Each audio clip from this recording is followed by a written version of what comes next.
let's get down to business. Mama, please don't worry about me. I'm about to let my heart speak. My friends keep telling me to leave this. So let's get down to business. Let's get down to business. Give you one more night to get this. We've had a million nights just like this. So let's get down to business.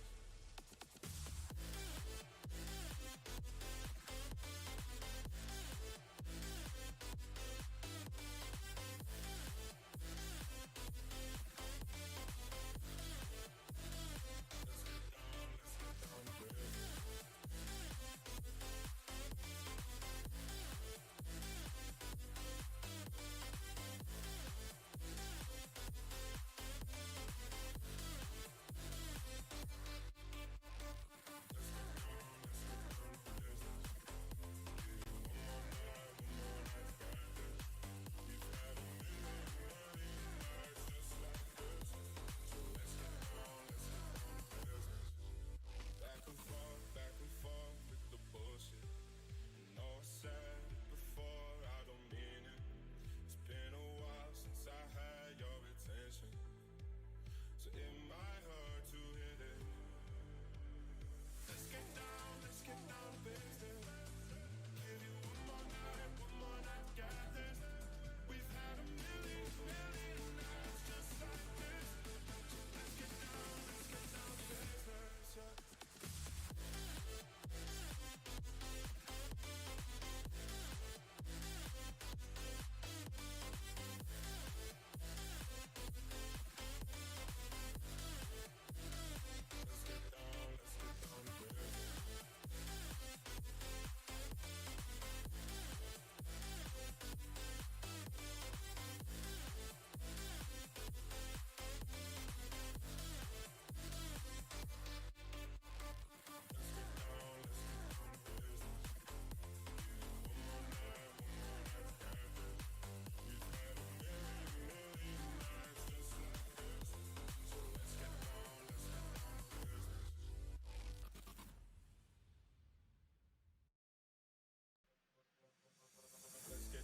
Let's get down to business.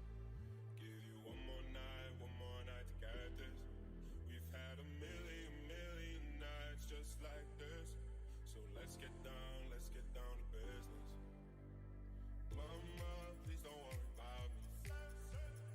I'm about to let my heart speak. My friends keep telling me to leave this. So let's get down to business. Let's get down to business. Give you one more night to get this. We've had a million nights just like this. So let's get down to business.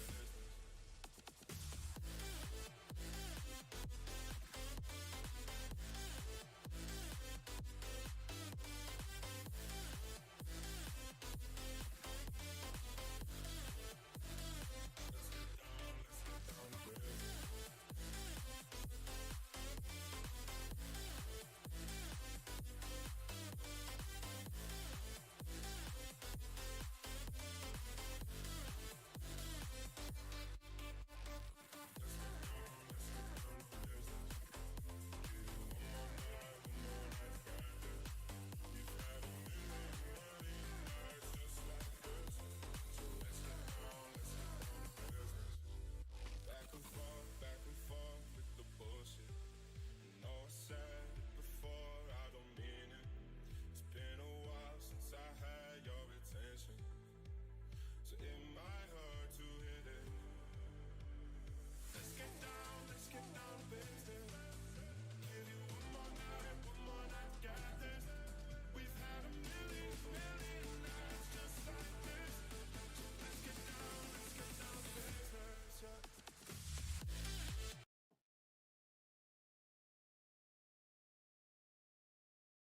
Would have been wrong. Okay, there you guys go, and welcome back to yet another Nibble bi-weekly series.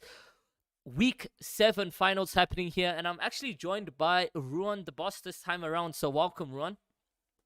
Thank you. Yeah, it's gonna be a good week. Like there's been two qualifiers, and there's been some teams having a big, massive target on their back. So we'll see how they do Yeah, no, today. definitely. There's been a number of teams that have formed this week as well, such as the first placement position, Ricey, Card, and Spooky. Do you think Card and Spooky are gonna break that second placement curse? I hope so. I really hope so. I mean, they've been struggling to get that at first place, like you say, second place all the time, and Yeah. see what they do this week. I think they have what it takes, but we'll see at the end of the day what happens. Yeah, no, it's gonna be a very tricky one this time around. There's a lot more serious teams coming together. You have more African teams as well here today. Pratt's, Hershey, and I believe Smithy. They're all on about 90 to 100 ping. So they are allowed to compete, just so you guys know. We also then have new teams such as Piano, Click, and Lurker. Then, yeah, just a Altus, E-Take controller. All these players coming together to participate in the 7th bi-weekly series happening right here. It is a Nibble trio, guys. By the way, if you guys want to know exactly what this tournament's all about, make sure to tune into eliteproseries.co.za, because every second week and fourth week, there's a Nibble bi-weekly series happening. It is sponsored by Nibble Esports, and this has a 1,350 Rand prize pool each week. So you can expect about, 2,700 Rand a month, and there's 2 qualifiers Wednesdays and Fridays in each week. But guys, players are jumping out the battle bus. They're actually ready to rock and roll.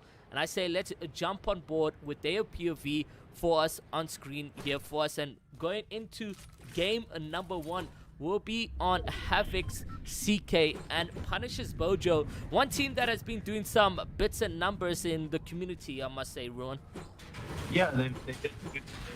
The last two FNCS weeks, they came together. They qualified for the third round, and yeah, they just barely missed out on qualification for FNCS heats. So they have something to prove here today as one of the best cheers. I mean, we've seen that CK and Avix back in season 5 when they used to be duos. They used to dominate everything. So Yeah, we'll see what exactly. happens today.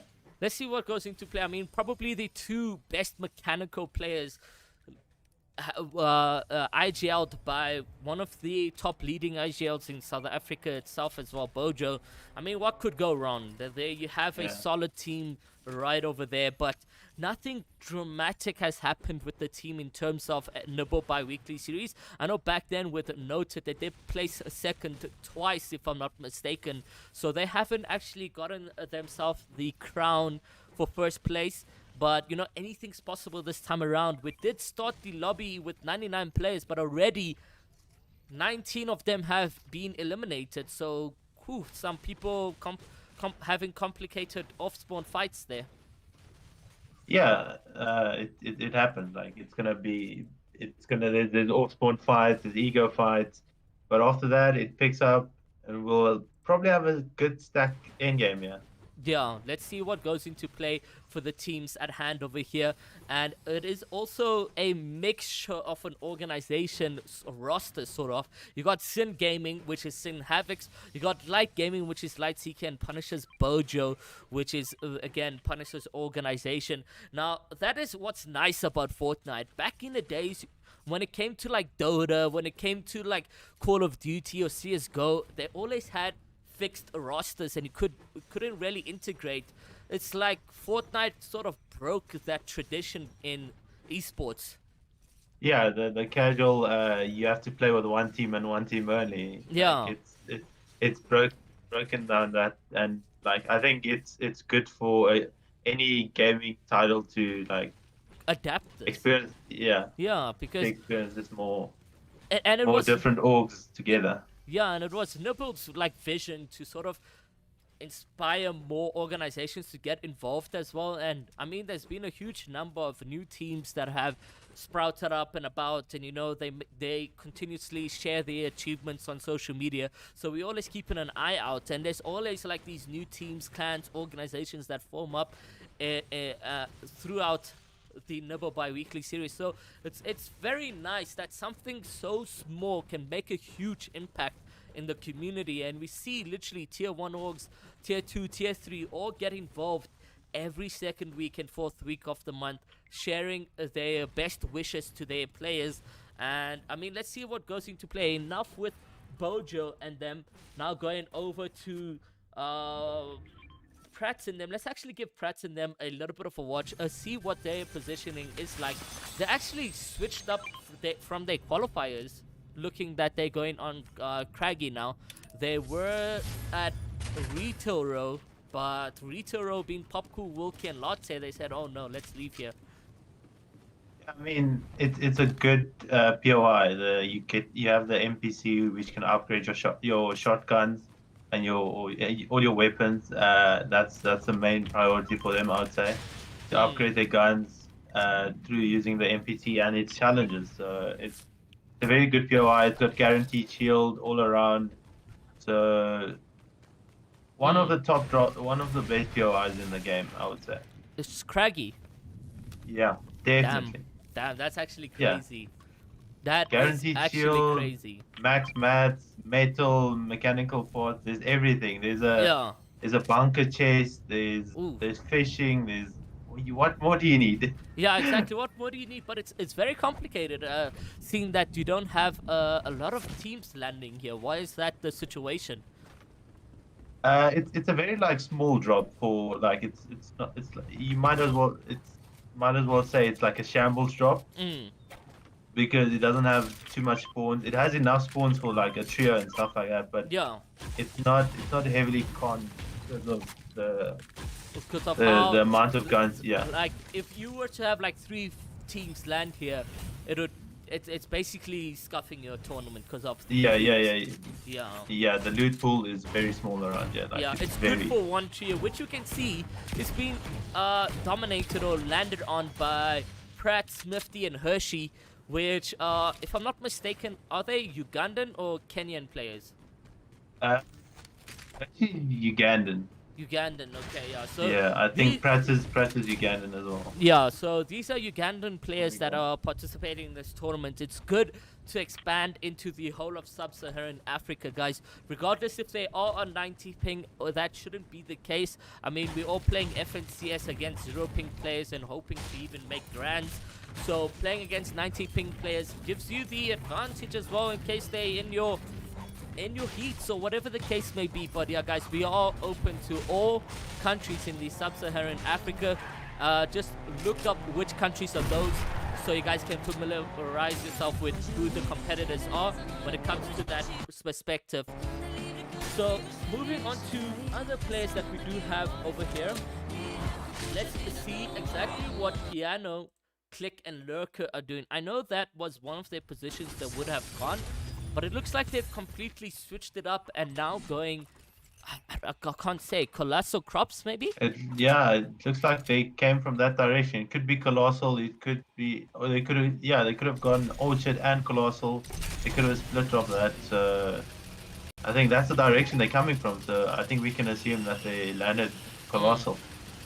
Another thing is with Lurker and Deimos, they actually split with Skolik, but unfortunately Deimos could not be here today because he is getting some internet upgrades, etc. So we will be experiencing some internet issues.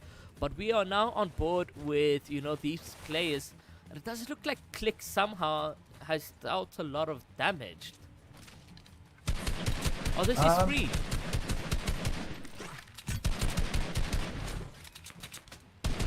They need to push into this here. They're putting a lot of pressure on the players already, as you guys can see.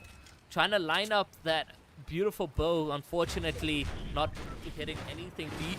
Are you taking this fight right here, Ron, or what is your play? I wouldn't say just force the players to rotate and play for endgame. It's the best way to play the game. Yeah. Because if you take mid game fights, you can get third partied, you can get storm held, things like that. You can just grief your own tourney. Like one bad game and you might as well not play the rest. But yeah, exactly. You want to have consistent games over the 5 games we're gonna have today. Yeah, the most crucial thing about consistency is that one pop off means that you can get top 3 if you're consistent. So Yeah. let's see what happens. Endgame is where it's juicy, where you can pick up a lot of eliminations within the rotations, depending on how your players frag and how you guys peak or where you guys are looking, because the amount of people that go into endgame that have about 100 mats that want to play it safe, it's unbelievable. You will find it shocking that how many players actually don't have enough mats and play shambles, try running the open, etc. So yeah, keep an eye out, guys. There's 61 players in the first game, so you're going to expect a decent endgame rotations for the players at hand. I'm actually surprised to see so many players con each other. Yeah, it's always a ego fight, as we can say, call it in Fortnite terms. It's an ego fight for a drop, and some people, I would think, are just dropping at places where they want to just fight for it. They don't want, they don't really like. They got the confidence, so they're gonna want to fight for a drop. Exactly, yeah, well said, man. Hey, that beam from Piano is doing really well. They're staying quite close to each other and moving into the center zone. So let's see what goes into play.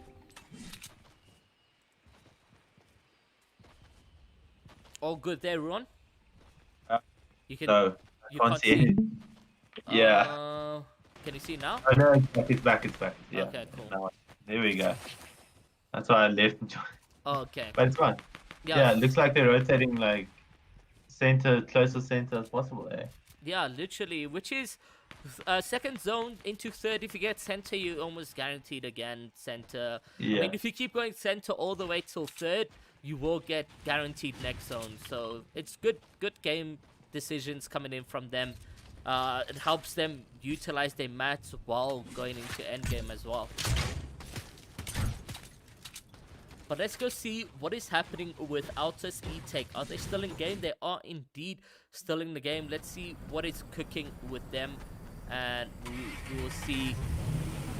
So just a black screen for now, guys. But we'll bring their POV up for you guys. There we go.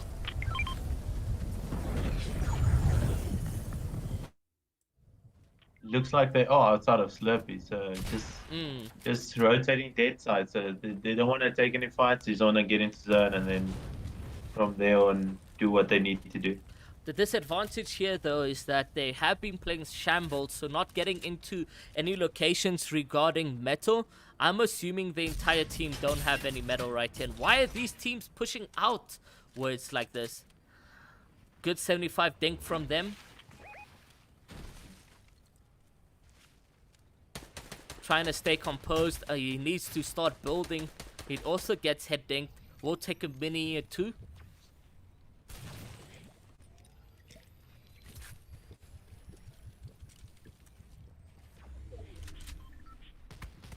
Looks like this team is aggroing them. They want to fight, and looks like they want to get a few elims. He gets 88 tag on that player.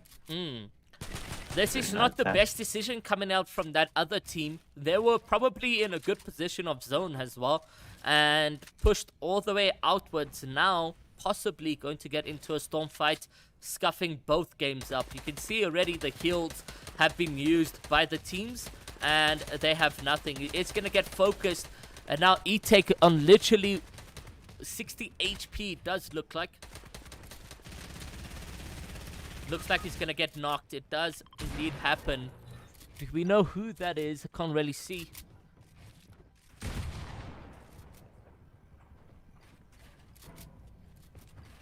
Can easily box the player.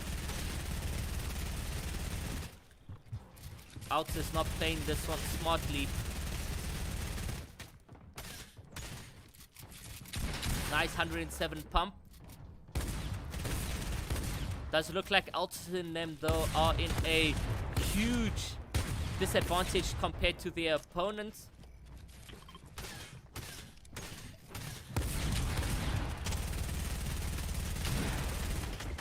Oh, there you go. Oh, the player just walked right through, managing to get that elim on there. And that actually goes to advantage of the opponents. It's actually crazy how they get W keyed like that so quickly. Yeah, it's unfortunate that the players had to end up in that position where they were fighting on the edge of zone. But I mean, that's a strategy. That's how people are. Benji, Savage, and them like usually fought people when they play duos. They would fight them edge zone, easy free kills. You can't get third party. It's simple. Like you don't want to be in the middle, getting shot from all sides, getting sprays Mm, from all sides. mm. It's a strat to use if you want to like find effective elims on the edge of the map. Yeah, no, they're coming in there. They were obviously pressured, seeing that there's a full team. And I'm thinking, could that team? No, it can't be. Highly doubted. I was skeptical to say is that name on them, but no. But yeah, 50 players actually slowing down on kills now. Everyone finding their, bases and so forth. So those elims are slowing down drastically. It would be nice to get, a set like map out every week for the Nibble bi-weekly series so that people can actually know where people are landing and they don't contest each other Yeah, mistakenly, because you'd find that maybe the teams that were fighting off spawn, maybe they played Q1 and they were landing Slurpee and they're like, oh my god, it's unconned, let's go. And then in game 2 you up against the actual Fresh, for example, whatever the case may be, and then it's some tough fights and you did not expect that to happen, and then you get eliminated. And now what's going to happen is that they're gonna leave Slurpee and go land on Dirty or whatever the case may be, not knowing who actually lands there, and then it's a whole chaos mess coming in from the South African trios. yeah, like it's a good idea you have there. We can get a map together for ZA where we know which trios land where and Mm, what's the highly condensed like areas where you're gonna find the ego fights, where you're gonna see people rotate into, like where you have to be careful of who. Say, for example, say Neymar, Work, and Travis are landing sweaty. mm, You're gonna have to be careful around that area to be like not like W keyed by them, things mm. like that. For the Yeah, players who don't really know where other players land. that's very true, man. Very true. Yeah. So let's see. Let's see what happens. Maybe we do that for the next Nibble, which will be happening, guys, at the end of this month. So make sure you guys are ready. Get your trios together. If you guys don't know what you guys are watching, if you guys are somehow new to the channel, make sure to hit that subscribe button, turn on post notifications, and leave a thumbs up. And you guys are tuning into the Nibble bi-weekly series week 7. It is sponsored by Nibble Esports, a South African esports organization which have been doing a Fortnite tournament since February. We are finally in week 7 and you guys are spectating the finals, where there is a grand finals of 1,300, or a grand prize pool of 1,350 Rand, split between first and second. This happens every second and fourth week of the month. It does look like CK is going to be getting beamed, however, and they need to calm down a little bit in terms of how they're peaking. They could get the 50-50. Yeah, they could get half and half, and that would like secure them for the next zone. All they need to do is focus on the like wait for the next big zone, and then just play it out from there. Yeah. Let's see what they can do.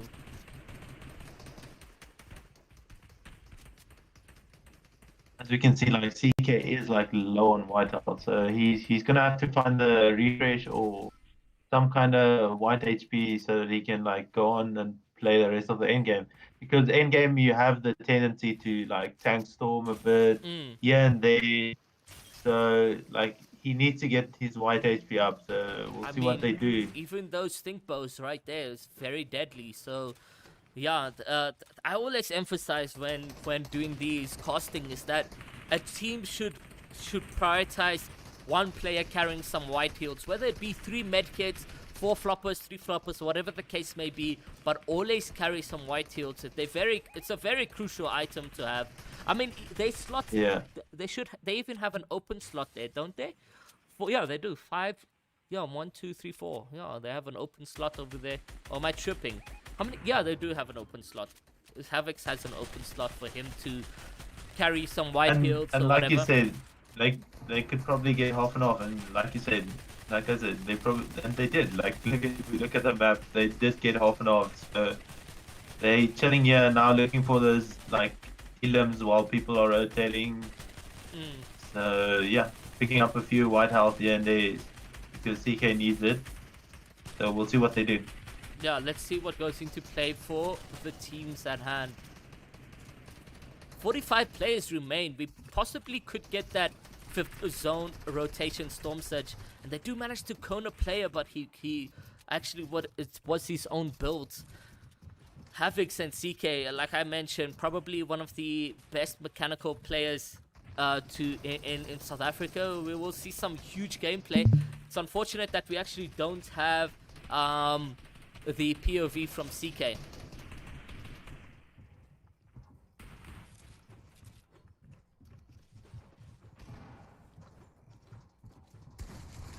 Looks like Zone does pull max, so they're gonna have to find a way to rotate.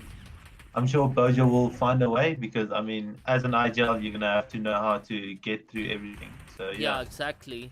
I mean, these are some good rotations already coming into play from him. So let's go over to the other players that we do have. We do got some underrated players that are not really heard of in the community, which is Loki's Snake and tell you the other one, George, but it does look extremely laggy, so we're going to move over to Pratt's, see how their fights, or if they're in this position, how it's looking like for them.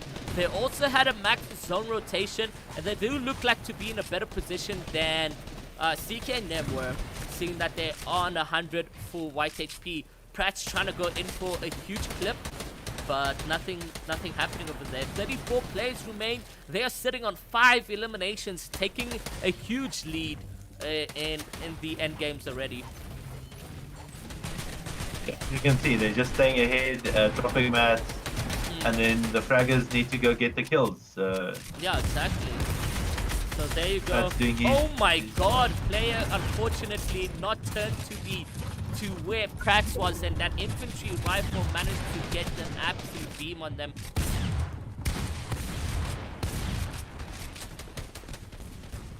Pratt's doing some good rotations in with Hershey as well. They're staying in the same location and moving about under the bridge, which is some good plays that we were spectating right here from Pratt, Smithy, and Hershey. No huge pop-ups yet, just this game. But let's see what goes into hand with the players. Does look like Hershey will get knocked. And now the focus is on Pratt. Pratt's trying to get out of that location. He is holding himself quite well. Zone's pushing him, bring a lot more pressure. They are sticking to each other like glue.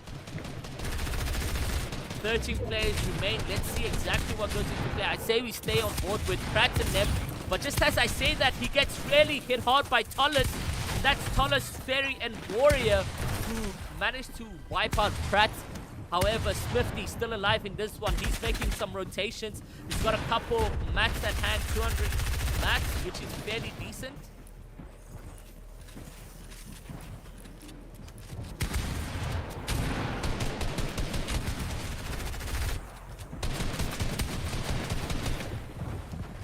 Now has to wait for those end games to come into play. Let's see what Swifty can do as a solo. He does hit for 23 pump. He needs to focus on those zone rotations. He has one build at hand, so he needs to get a huge elimination right about now. Player drops down below. He gets a huge pump. That is 86 from Swifty. Swifty with only 36 max though. 3 builds for him to clutch up. He does use 2. Breaks a player down, misses his pump. No more mats at hand. He does see a couple stuff at the bottom. Can get some brick, which is just a siphon mats. It is a 1v2 situation, it looks like. Player is dropping some minis down below. Uses all his mats. He needs to break the player down. It doesn't look like Swifty is gonna clutch up, and it's actually, I don't know who this is. Who do you think won? It seems it might be Reepsy noted because I saw them wearing this. Richie Noted and Crispy because I'm sure I saw them play earlier with that skin. Oof, if that And is it's so. noted skin. It's noted skin, and then Crispy and Richie were wearing the same skin earlier, so Oh, damn. Okay, could so be it could be a repeat noted and crispy victory Crispy. royale coming in play for the teams right there, man. Some huge plays from Smithy there. He did manage to pick up one elimination. I did expect more clutch plays coming from them. That's why we stuck on them. However, that was not the play. But guys, we're gonna go in for a short break and we'll be back for game number 2. So don't go anywhere because the games are gonna resume within 5 minutes. And again, a huge thank you to Nibble Esports for bringing in the Nibble bi-weekly series week in and week out. So see you guys soon. Let's get down to business. Give you one more night to get this. We've had a million nights just like this. So let's get down to business. Mama, please don't worry about me. I'm about to let my heart speak. My friends keep telling me to leave this. So let's get down to business. Let's get down to business. Give you one more night to get this. We've had a million nights just like this. So let's get down to business.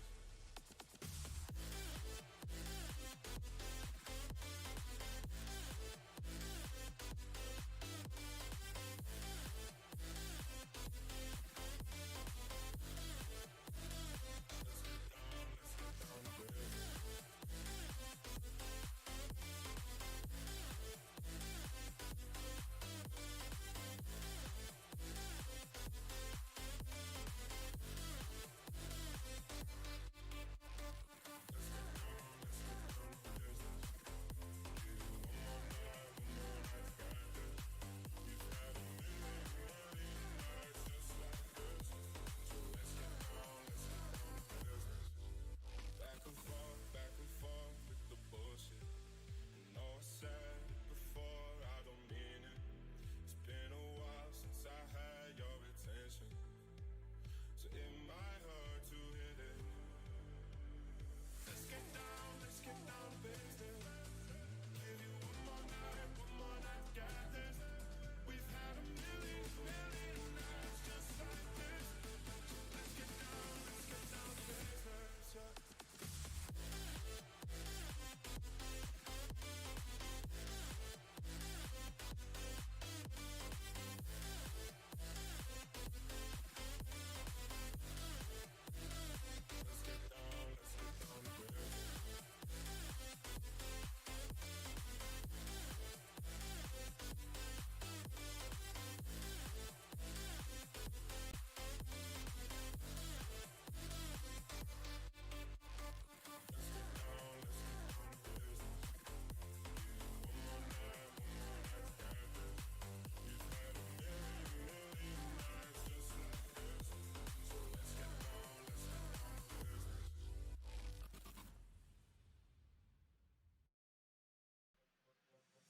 Let's get down to business. Give you one more night to get this. We've had a million nights just like this. So let's get down to business. Mama, please don't worry about me. I'm about to let my heart speak. My friends keep Okay. telling me to leave. Okay, Oh, guys. you have to like. Yeah. Okay. No. Okay. Okay. So, guys, going into game number 2, the players are still queuing up, but we just wanted to talk with you guys and give you guys some information regarding who actually won that game. And let's look at also the leaderboard as it stands from game number 1. What are you expecting, Ron, for the results? Or who are you most favoring to win this tournament, actually, before we look at stuff?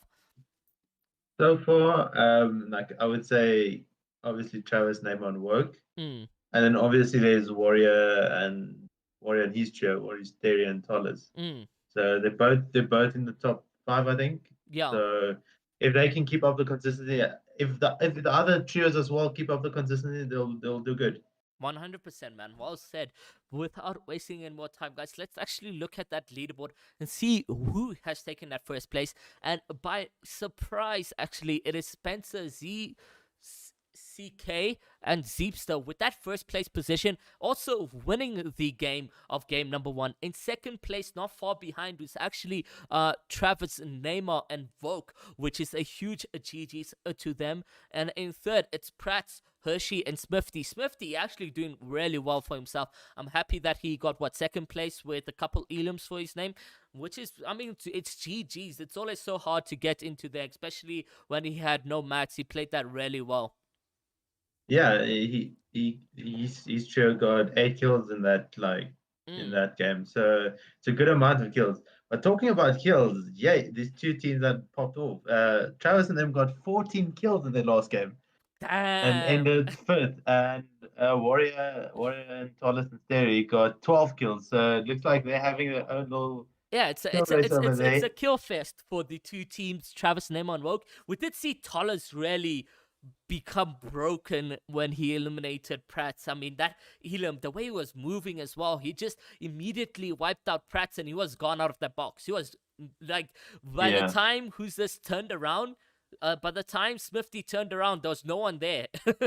Like, literally, that's yeah. how quick Tollis was. But really, guys, some good gameplays coming in from the teams right here. In fifth place is Popcool, and then just behind is Rejects with 10th and 10th. Now, that is GG's in the books. Also, we got Shay, Limits, and Exploits in 7th. In 8th, we got Havoc, CK, and Bojo, which is that collaboration between 3 organizations I was mentioning, which is Light, X-Sin, X-Punishers. And then in 9th, you have LSJ, which is Lukey, Snake, and George.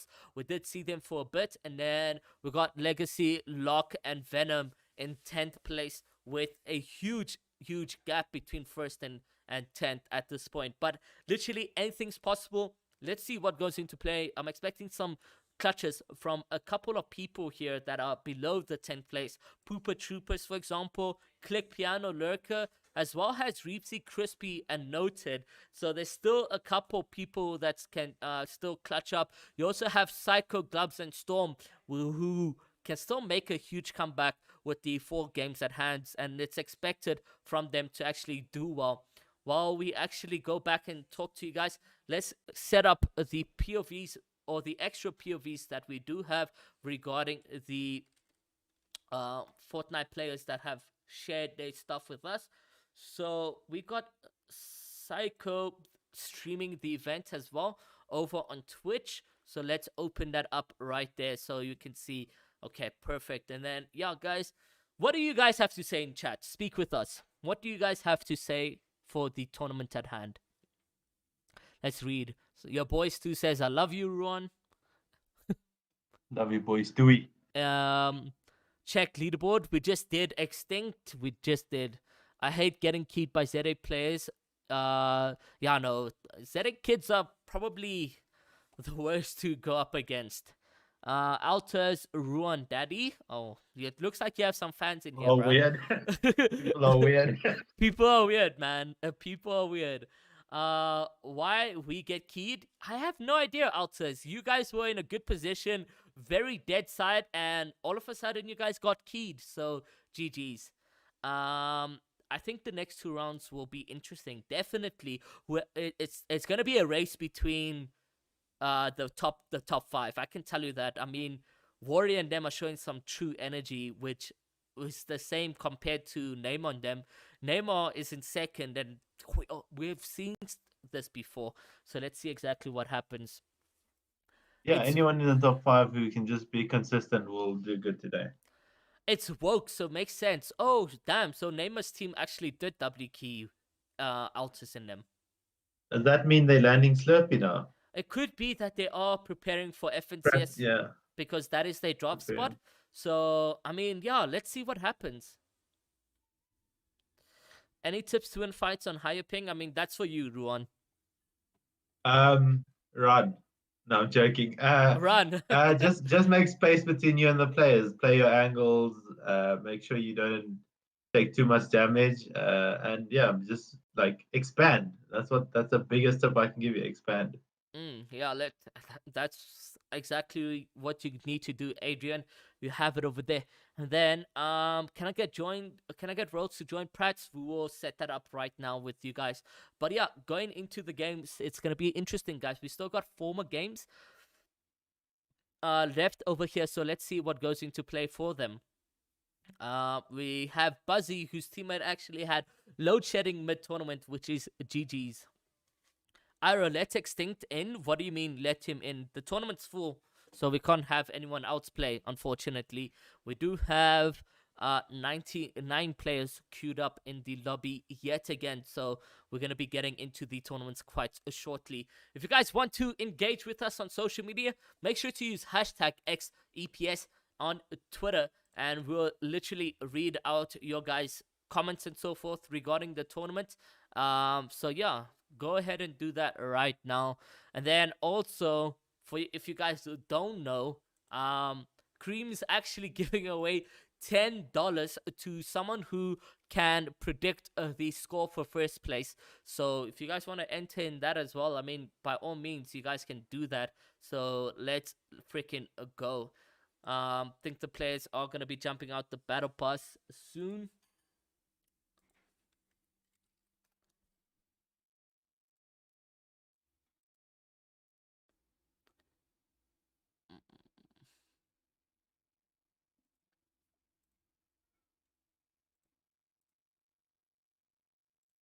Okay, there we go. And the games are definitely starting. So let's go over to the first game position right over here. So we're gonna be looking at Psycho, Storm, and Toxic Gloves going in for first game. So let's see what goes into play.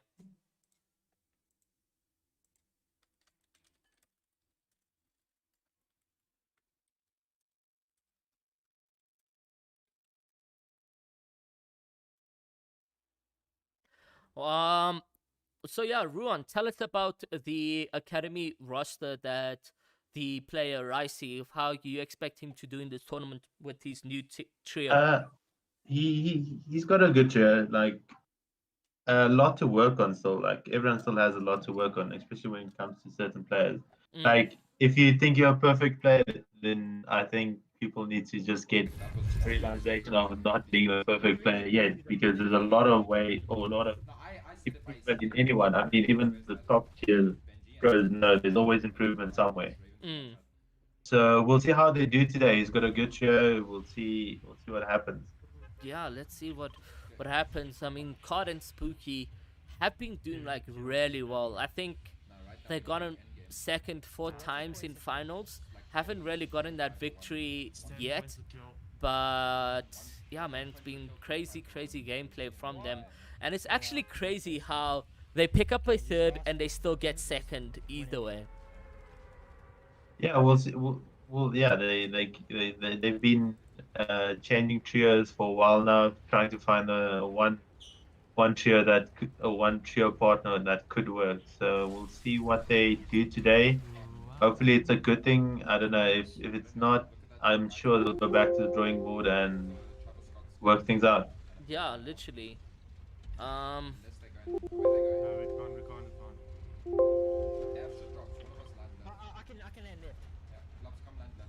So it does look like you're gonna be contested by Misty, but they got a organized a drop spot to go left side. What do you have to say about the split between Misty? Which side is technically better? Uh, Left side's technically better because it has like more guaranteed shield. It's got the fish boxes, the Mm. coolers, those type Mm. of things, and then it's also got more loot. It's got I think 25 chase, and the other side's got 15 or 16 chase. Mm. If I'm not wrong, but it's better. Like its left side's way better than the right side in comparison with each other. Yeah, definitely. So over here already, guys, there's been 11 players that been eliminated off the bat. You can already see his loot is fairly decent, just like Ruan mentioned right now, guys. He's got that tack. And by the way, the tack being introduced into this season, what would be the preferred loadout? Would it be, of course, a pump, but would it be between a primo or a tack? 100% the tag. I think everyone picks up the tag rather than the primal because of A nerf. the nerf it got. So everyone picks up the tag. The tag has been around for a Mm. couple of seasons now, in and out the game. Every season it's in or out, depending on how Epic and Fortnite feels about it. But people are more familiar with the tag, so they rather pick it up and use that. Yeah, no, definitely. Let's see what a Psycho, Gloves, and Storm can do. They haven't really found any mega shields just yet. You can see them eating a couple mushrooms. Now a big pot on the player over there. But they are contested. Doesn't look like they're too aggressive on that situation. So let's see what they can do. You okay that side, eh? Yeah, Does it go black? sometimes, yeah, Oh, sometimes, but it's that's fine. that's Like it me goes back. me minimizing. I'm sorry. No, it's fine. Okay, It's so okay. yeah, now in this position we can see them just looting outwards, not taking this fight as I wished for them to do so. So we'll go over to the other players at hand just to get more general feel on the underrated players such as Dane, Extinct, and Remy. So let's see where they'll be going. So they're the players who's actually contesting Psycho. Yeah, that's a nice thing to like. We were just talking about why they're not fighting, and Yeah, now we know who's landing on the opposite side. Maybe they did fight in game one and realized maybe. that it's not worth it. Yeah, you can see the players separating off of that end. Remy, Extinct, and Dane. So they respecting one another. That's what I kind of like about this job. Although a range split drops or whatever is not okay, but there's no egotistical or overconfidence fighting coming into play. I mean, you're looking at Storm, Psycho, and Glubs saying, let's go left and not actually key these players instead of saying, okay, you know what, I'm a really good player, I'm going to go fight Remy. Anything, especially when it comes to off-spawn fighting, is very dangerous. RNG, guys, in this game, if you It's can a have, thing. yeah, exactly. So look at the loot, look at their health. They had way more health compared to Luca and them. And I'm not Luca, Psycho and them. So literally, good decisions from Psycho to actually leave Misty and go loot on the outskirts. So also still very good loot on the outskirts for them. Yeah, there's other like places where loot spawns are chased. They have the spire to fly to wherever they need to be. So they don't need to take the fight. I think they realize they have all the loot they need and they don't need to ego fight it. Yeah. So let's see what happens with the players over here. But moving over to other players in the community, we did see Snake is being in a top 10 position. So let's see exactly what their locations are looking like. So they're going at Camp Cod. I don't know what who's this person I'm speaking of, is Like Rejects and them still doing Catty. I don't know. Uh it's I don't know. Like I don't know if they're preparing for FNTS Heat yet, or are they Mm, gonna stick to what they're doing. But I think they are going Catty, or Catty, or they're going Sweaty, one of the two, because they have the experience of going towards Sweaty when they need to, and mm, when they know Neymar and them aren't landing there, they go Sweaty and then the whole yeah, backside. yeah. So that could be the option, or they could be in Caddy, one of the two. Literally. Let's see what happens. We can actually go and spectate them right now, and just to see what their location is like, and we'll bring that up board for you guys right over here. So we can see them in a position where they are going catty, and I'll show you guys right now. Just give me 1 second. There we go. So rejects in them going catty over here, just outside there. Were contested as well. If you can see, they're on 2 kills. So some good off-spawn fighting coming into play. Indeed. So usually they rotations is going into Camp Cod either way. So that's why I was just questioning whether or not they still go caddy. But this time around, not even making it into the camp card. More going Misty Meadows, which is an interesting play. We did get reports, however, that they did eliminate Psycho Gloves and Storm last game, and they are questioning it for stream sniping. So we're gonna have to do some investigations in for the players regarding the report, whether that is true or not. So yeah, Goliath rejects, by the way. Yeah, that's a massive thing that happened. Can't believe it. I mean, he deserves it at 100%. Yeah, no, like we did see a phrase or period where people would even mention prime rejects. It's rough when they say prime rejects, but Yeah. he's come back, man. He's done really well, and what I love a lot about rejects is that when he puts his mind to something, he will get it. Yeah. Did you see that 100%. medal state solo tournament where he did manage to actually get into first place? But did you see Yeah. like during that period of that week, he was doing solo customs. He was encouraging everyone to play solos. He was literally putting the time and effort into the solo tournament, which then led to him actually winning the entire thing. So like it's crazy, crazy stuff how Rejects puts his mind to something and achieves that. Yeah, yeah, he's been one of those players when he does put in the time, he makes sure he puts in the time into the right things at the right time, and he grinds. I've seen him grind hours and hours and hours of the game when other people are probably taking a break, doing something else. He knows when there's a tourney he wants to win, he's gonna win it. Yeah, man. I've seen this his decisions in the past. He's done some amazing stuff this past month.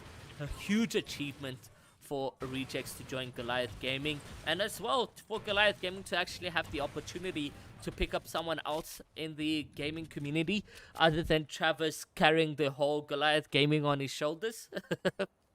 Yeah, now there's two players carrying Yeah, Goliath like Gaming on their shoulders, if so Travis doesn't need to worry too much about it. But yeah, I mean, they are doing good today, so and they both made it into FNC's finals yeah, man, that's heat. crazy. So it's a good way for South African gaming to go into a direction which it is. Yeah, I mean, it's just a GG's as it is. Goliath Gaming GG's all round. Wonderful stuff. I'm really happy to see him do well. The question many people are asking nowadays is, Kareem, Chimp, and Rejects Word Trio, why did they break up? And why are they back, but why is it working 10 times better? Maybe, do you know anything around breaks or why you think it's working better for them? Think they just wanted to explore options and see what could work. I mean, when they did like break up as a trio, it was rejects or it was mainly rejects because he took that little break of his Yeah. where he said he's gonna just step away and like Mm, take a break from gaming. But so I think they decided let's rather not force a duo playing trios, if mm, you get what I mean. mm. So I think they went from that, and then obviously now they decided let's get back for FNCS because they did good in the previous one. They did play together. Mm. I mean, even Kareem and Chip during the period where Rejects was not playing, they had circulated a lot of trios, playing in each weekend out, and so forth. And they didn't do as good as we expected them to do. Like Kareem and Chimp are really good players, but they just didn't have the same chemistry as we see them have with Rejects. They play styles really gel well together, and I'm happy to see them, come back together and do what they're doing today and making heats. Is there Fireball in Arena, or what is this caused by? It could be the Firebird. I'm not sure. It I could know be the Fireball got out. I wonder if this is it or not. no, then it's out. Like it could be there's fireflies around, so Oh, someone could have yes. thrown fireflies. So that's a Damn. possibility. There's a gas can Yeah. gas cans Restricted. that could have caused it. GG's. GG's, man. That aim from Rejects, everyone questions how he has such ridiculous good aim. Put in time in Kovacs and trust, guys, anything is physically possible. Let me just ask Aboja and them if they have died of spawn just quickly. Hey guys, are you That, guys dead that or was no. No, please can we've you got scream? That was into after fight. the bounty. That was after the bounty, CK. Okay, there we go. Now we're back on Bojo, Havix, and CK. And does look like they are in the storm, so I don't want to give too much eyesight to them. But you can see they are chilling on 2 kills, making the zone rotations through the sky. There's only one person that could have done that, and that's Colossal, right? Yeah, Colossal Crops, Yeah. there's a rift to go. Yeah. But it looks like they did come from. I don't know, like, I'm trying to think of the other I place. think that could have been. There's only, isn't it only Lazy Lake and Colossal with the rifts? Rifts, yeah. Yeah, And then obviously at the edge of the map, at Camp Cod around there. Yeah, so I think It turns this in- one was yeah. a more colossal rift, and it played out safe, man. They got such good loot though, and is that purple pump and scar is gonna be so juicy for them endgame. This is why they didn't have white heals previous game. Now they do. No, like again, they won't have for endgame. Yeah. Yeah, this is why I'm assuming they mid-game was the exact same rotation. They usually do all the challenges for gold and then get, such good loot. Like, literally, this entire trio is walking with scars and pumps. So, it takes some time, and they really know how to work around the NPC challenges, etc., getting gold, managing to upgrade. But let's go over to Script ZA. Script ZA is playing with and they're not in the lobby, so unfortunately we can't watch them. Let's go back over to Dane, see what is happening with them, what their situations is like. And yeah, we can see them right here, already boxed up, just chilling comfortably. They need a couple more mats at hand, however.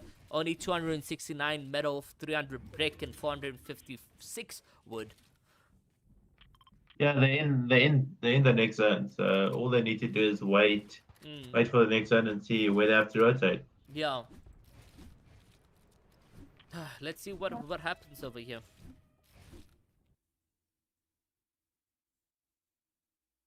It's good to see,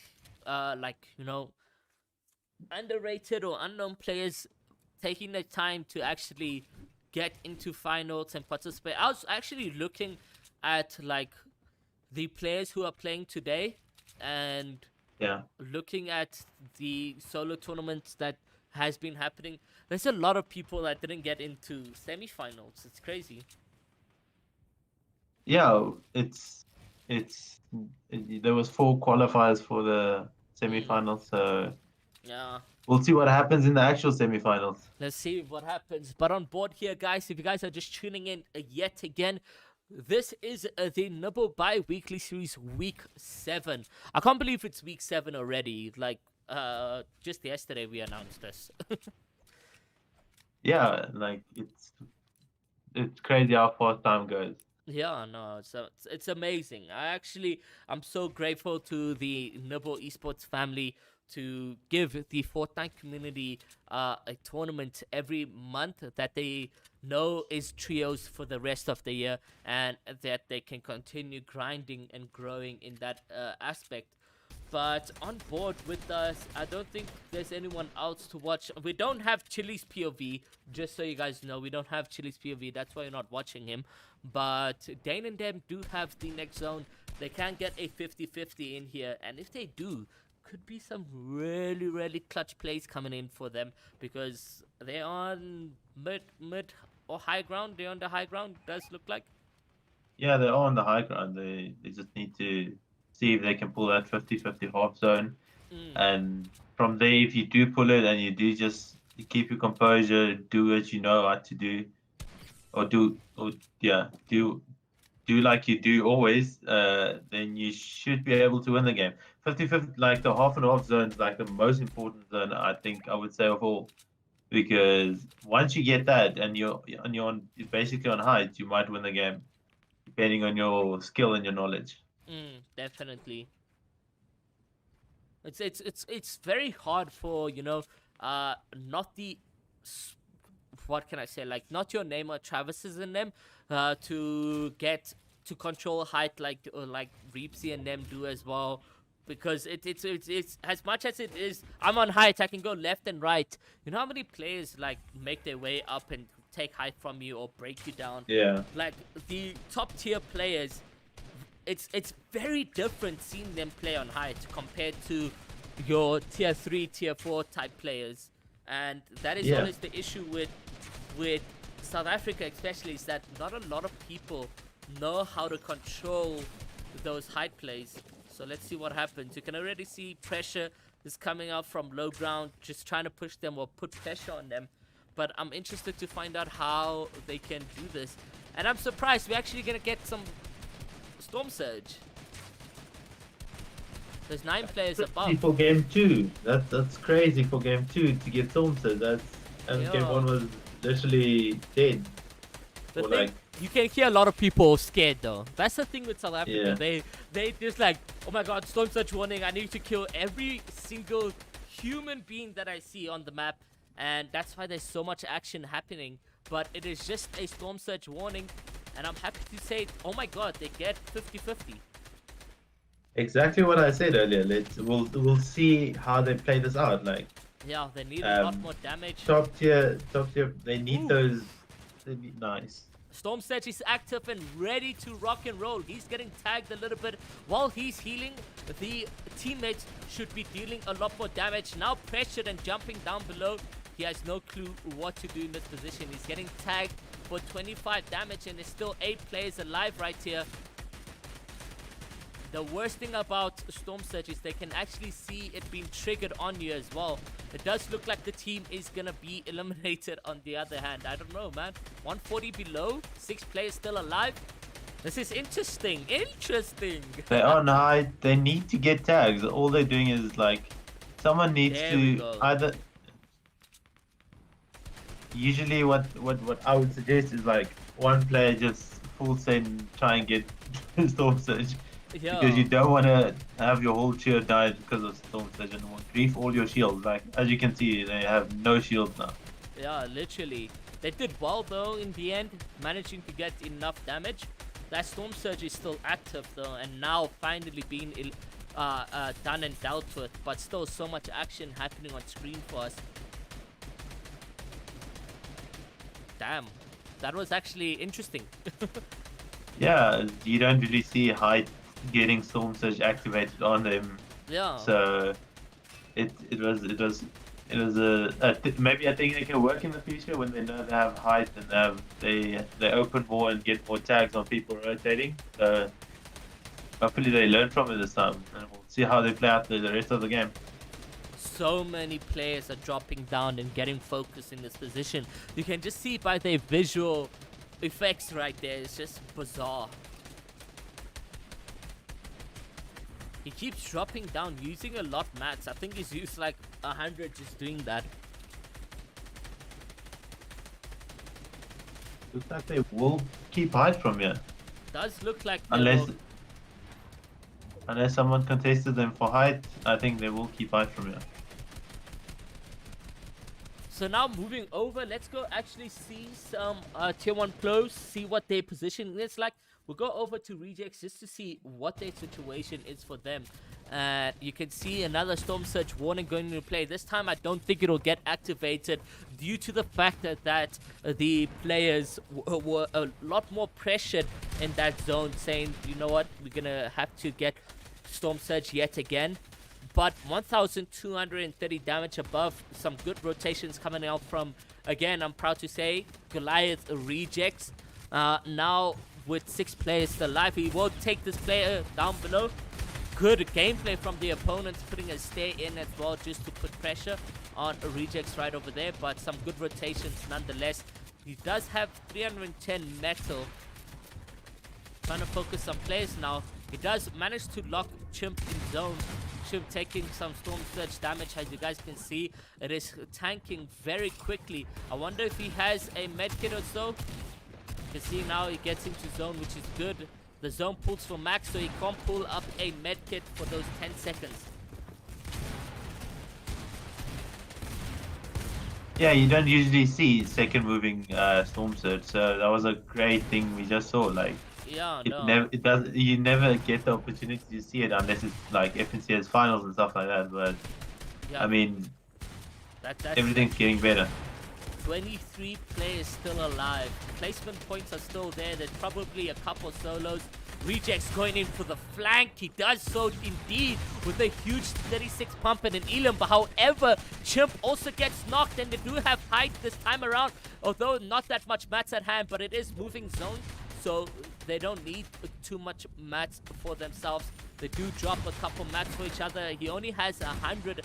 He's gonna connect to low ground, and some good connection actually in gameplay. This is the time to focus, and he does manage to crack a player. 52 Dink gets that elimination on the player as well.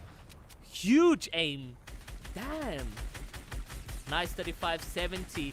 Do crack the player. It does look like the pressure from Kareem helping out a lot over there. The control from the players, the Stinkfish going into play, put a pressure on him. He does get the Siphon, however, nice 70 damage. Rejects on height with only 2 builds at hand. He needs to jump into somebody's box and maybe get a Siphon mats or something like that. Yeah, they're gonna have to make a decision. Maybe Kareem still has enough mats to play in game, so we'll see what happens. Let's see exactly. Good tags from them. There is still 7 people alive making their way into the final rotation, and I can see literally peanut mats being dropped for rejects, but the zone does pull back, so they can easily stay on height. Kareem now jumping into that box. I don't think that was the play from Kareem. It's just the rejects left alone to sort of touch up. Let's see what he can do, man. We've seen some huge plays from him in the past. See what he can do now.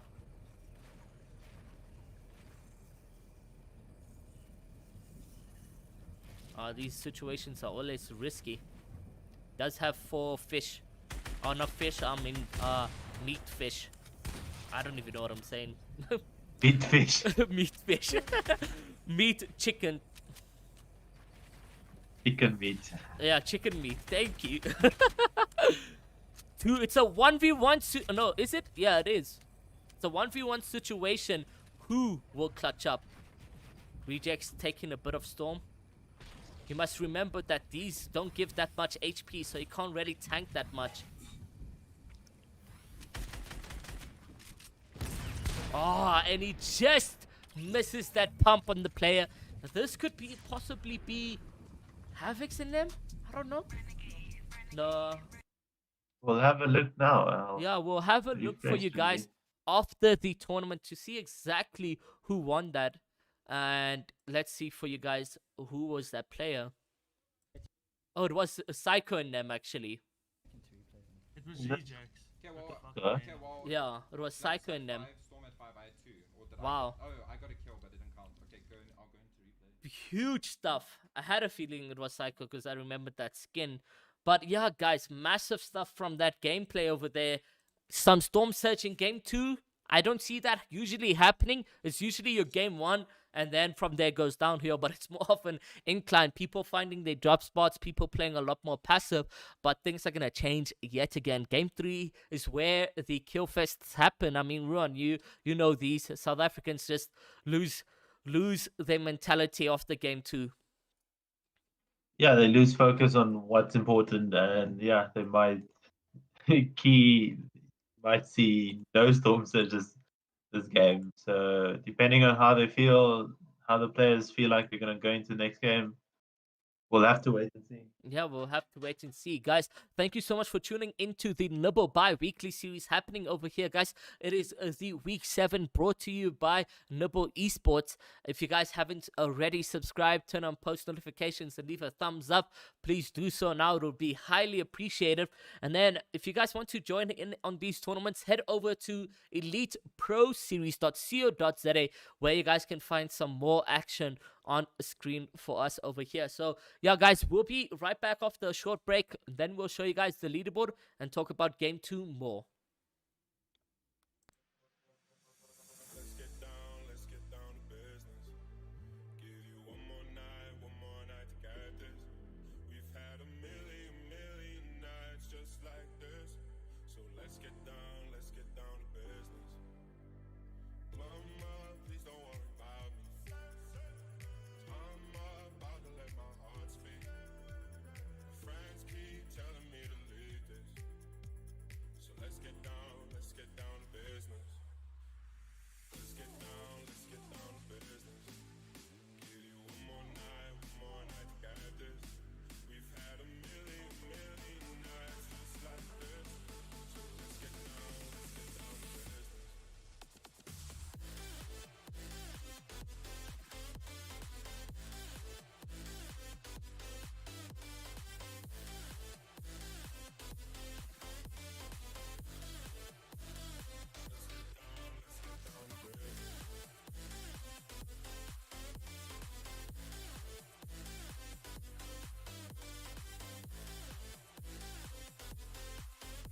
get down to business. Mama, please don't worry about me. Yeah. Okay, guys, now going into a game number 3, let us just look at some of the stats for the tournaments that had happened in game number 1. So, the team who actually grabbed first place was Psycho with 13 eliminations, a huge comeback coming into play for them. And then we also have Rejects and them coming in second with 10. It does look like Psycho did manage to grab the most eliminations. Wait, I lie. Light Seeker came tied with elimination, so they came third with 13. So some huge gameplays from CK as well. Other than that, no other pop-offs. Let's see exactly what happened with Neymar or Travis. Travis got 5th with 7. They had a pretty decent game. I think they got. Yeah. Yeah, they had a good amount of kills. So let's look at the leaderboard itself and see what we have over here. So Bravado X Goliath is in first place. Wait. Okay, I'm seeing Bravado X Goliath twice because of the Rejects and Chimp. I mean Kareem. Okay, so Travis Neymar in first with Bravado X Goliath. Second is Bravado X Goliath XFA, which is Rejects, Chimp, and Kareem. In third, it's Light X Sin X Punishes. Damn, man, that is a battle and a half. Look at the scores, just being 53, 52, and 49. Also, fourth place being on 49. So, top 4, Pop Cool, Lotte, and Woki. It is a battle between these two guys, and a Warrior as well. Never mind that the whole top 10, as it stands right now, is a battle. Looks like, yeah, looks like there's a very top 5 base thing, and if they can just keep the consistency, anyone in the top 5 still has a chance to win this. Let's see what goes into play, man. Top 5 is very, very close within the players, and Warriors, Terry, and Tollis being consistent. Guys, don't worry, this is just an error on their end. They didn't have 17 points before the game even started, so we'll fix that up for you guys. Excuse me, sorry for that. But yeah, no, some good stuff coming into play for them.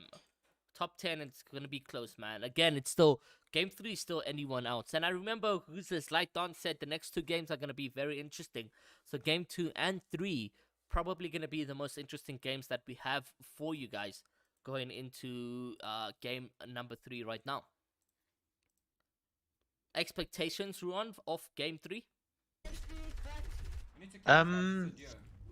It's gonna be a good one. I think it's we'll see who wins it. I think the top 5 is gonna aim for that win because they need that win to get that. Whoever's like below, like first or second, they want to get into that like position where they know they comfortably in first. So we'll see what happens in this next game and how the teams play it out.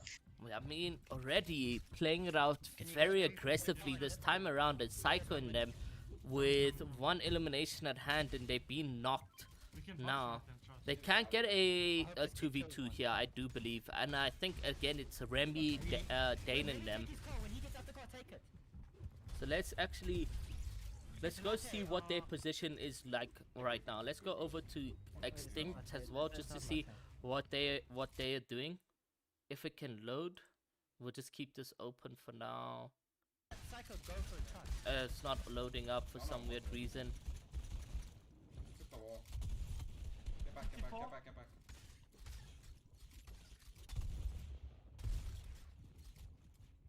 Yeah, no, sorry guys, we can't get their POV, so we're gonna stay on board with Psycho, Gloves, and them. The thing about these long fights as well off spawn is that another team can immediately come into a third party, and they won't have any mats to actually take that fight. I'm dead. 1 HP. Yeah, third party is always a thing you need to be careful of. Yeah. How's their mats? Bro, what are they doing? We do see them go down, yeah. Unfortunately. I love getting loved. I'm gonna go check. Mm, going over to Pratt's. Let's see exactly what they do. You can see, hey? No, I can't actually. Okay. Can you see now? There we go. Yeah, yeah, yeah. Okay, cool. Trying to just. Can you still see? Yeah, yeah, yeah. Okay, cool. It's awesome. Can't hear any gameplay. Let me just tell them. Pratt, I can't hear any gameplay, hey?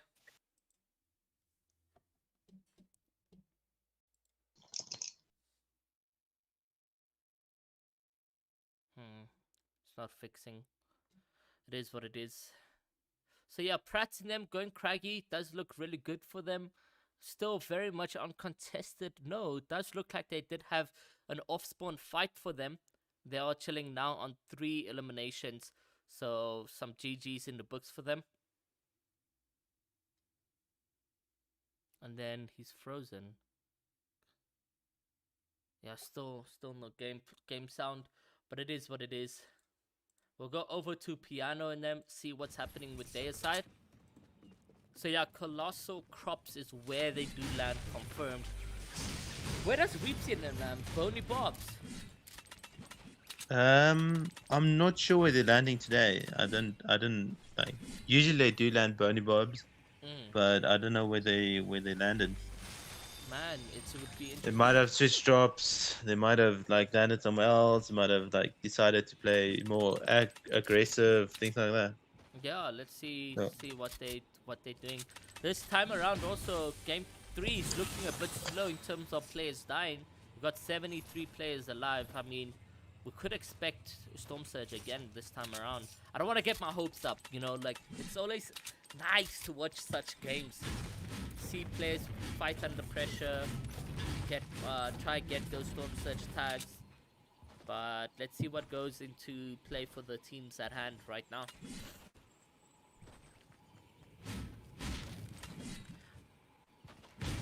I mean, they have the loot they need, and I think they're just getting their mats up, sitting on edge, or making sure Why they have get done enough this? gold to get this. They want to get the NPC, and I think maybe even drift from here. Could If be. maybe one of them has enough gold to do it, I mean that's the play then. Yeah, could be that this is the next zone somehow. Maybe they know this and they decided to make a base around the NPC.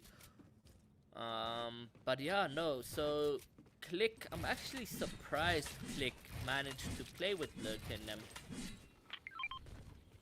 You know I mean, who it was a Click is, last eh? minute trio. Yeah, Yeah. it's a last minute trio that came together. So In the end, we'll I'm see still what they very do. shocked. I'm still very shocked. Like, I know Click, he is not underrated as such, but he isn't rated, in fact, in the community. So it's always shocking to see a lurker or someone, you know, someone good pick up someone who's not rated in the community.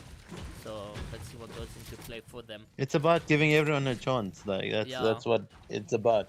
You never know who you get. I mean, CK came out of nowhere and he surprised the whole community with what he's done so far. So But I mean, was- CK he- had he a wasn't reason to be known. picked up. He had a reason. Like, yeah, those yeah. clips I know, that I were know, posted on I know. Twitter. I'm just saying, like you gotta give people a chance. Yeah, but okay. For me personally, I haven't seen a reason for Click to be given a chance. So he hasn't placed in any solo tournaments. But I mean, like maybe he's in a friend group and he can actually get to place now or something.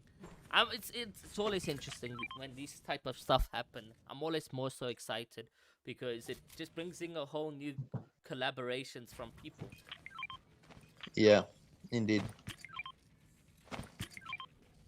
What are they doing? Challenges? Or are they doing a duplication glitch? I thought they were doing duplication glitch for a second. I was like, what's happening here? Oh my god, I see what they're doing now. There's no way these. I mean, maybe that's the reason they're playing together because they're just having fun. There's no ways. Oh my He's god. Get you baited, man.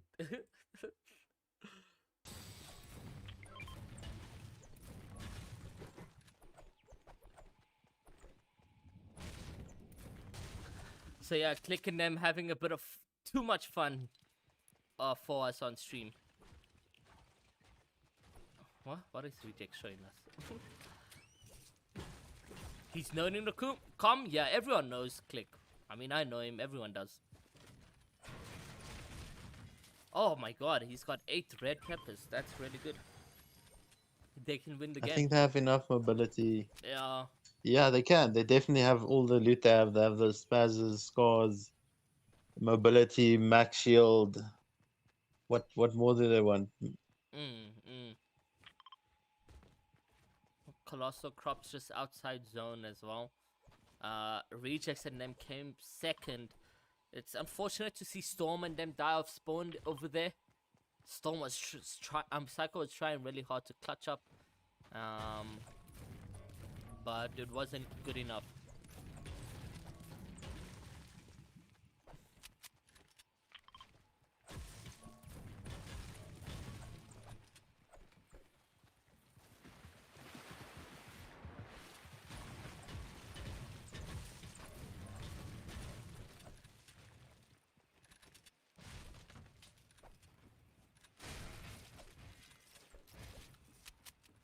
Now Chimp, Kareem, and them just making their way into the zone. They are on the white line over here, and one of the main things, or what can I say exactly, is red peppers. Like it, what I would love in my trio if I were a competitive player is one player to carry white has their 5th item, and another player to carry red peppers or some mobility. Yeah, some mobility. It's You it's need unfortunate that mobility. why aren't the red peppers distributed across the map? Do you think it's too OP to have, or? It is distributed, but the thing is, Caddy is known to have all the fruit boxes and all that. Mm, So that's why people most likely get peppers from Caddy.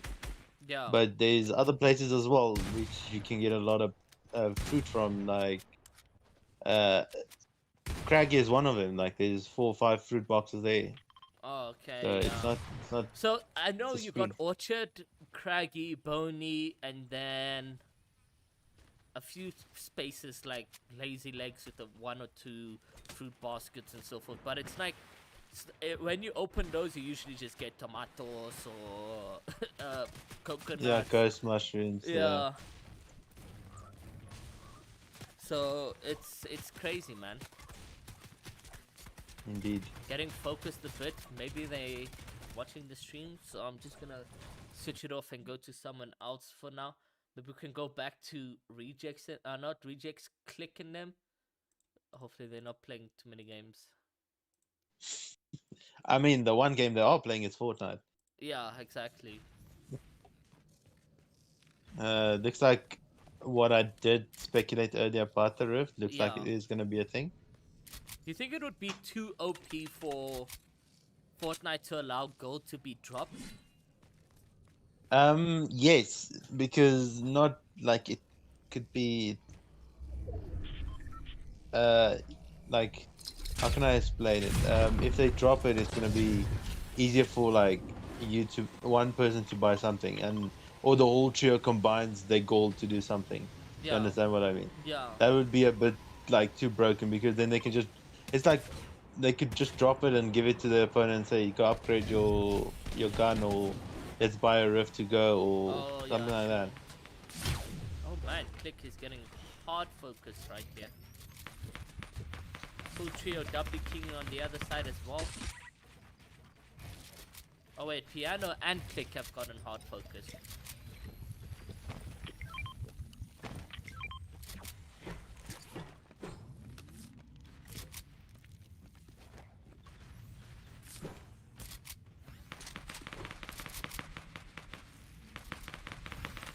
"62 players alive, game 3.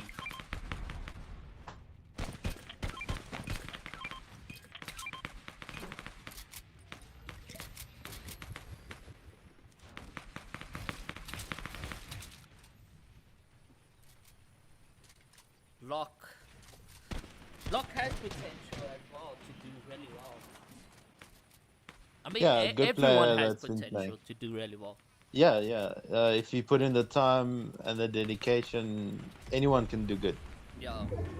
The top of the top pros are there because they've put in the time and the efforts to be where they are. It's not something that happened overnight. It doesn't happen overnight, that I can tell you. Yeah. It takes time. And there's like set routines that they do. They don't just like, okay, today guys I'm playing 10 hours of arena and I'll be better tomorrow. Yeah. You gotta have a routine that you're gonna do, how you're gonna do it.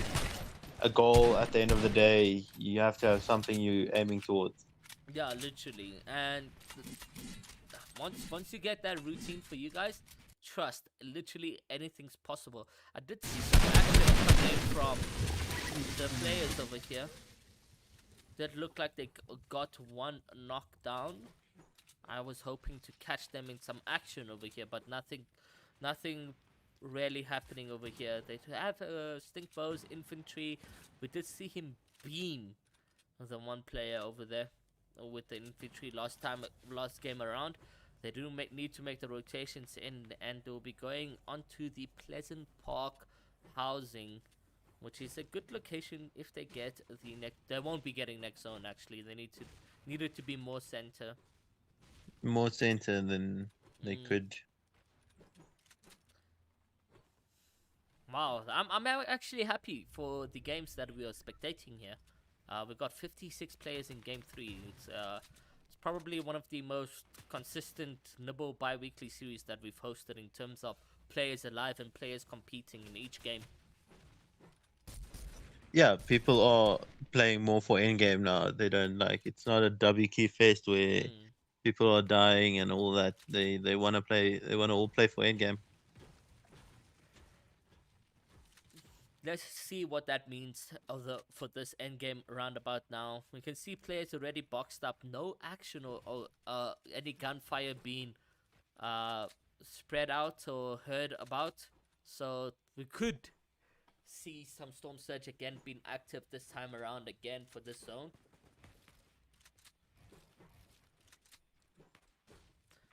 Let me just join up on Bojo and them quickly, and then we'll go back to Kareem and them. Hey guys, do you got POV? How much shield do you like have? He's still 61. 60. Have Look back POV? and look back for rotate.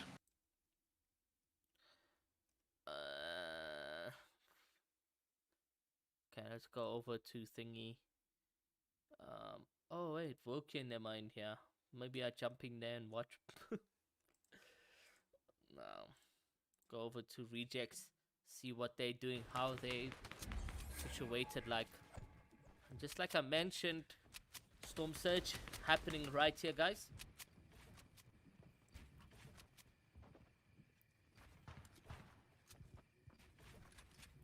But they have so much damage out. Ruan? Yeah, they do have enough like damage to make sure they don't die to storm surges. So I think they did get tags. I don't know if they were in fights. If they were, then that would explain why they have so much storm surge. Other than that, it's probably all the attacks they get while they rotate.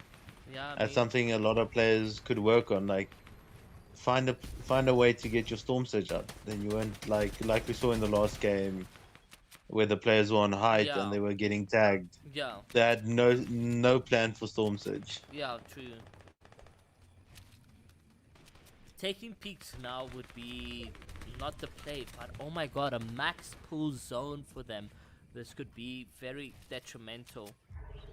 I mean, they have the peppers, so it's not a bad thing, like at all. Like they could just pop some peppers and just run.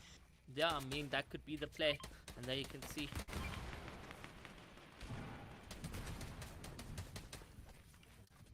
Beautiful sign up on the screen. It's Storm Surge active in game 3, by the way, everyone. Game 3. Yeah, that doesn't always happen, Yeah. especially in Z8 tourneys. Game 3 and there's Storm ZA Surge. tourneys. Does look like Chimp needs to take some heals. But I mean, Zeta has realized that it's good practice, although it's not like that stack. It's still good practice. Like everyone wants to make it into Nibble Week finals. Yeah, exactly. Oh, couple 4 damage going in for him. He does waste some peppers to get some white heals, but that could have been another distribution for them going on rotation again. So I don't think that was smart from Rejects. He gets absolute beam. Now sitting on 38 HP.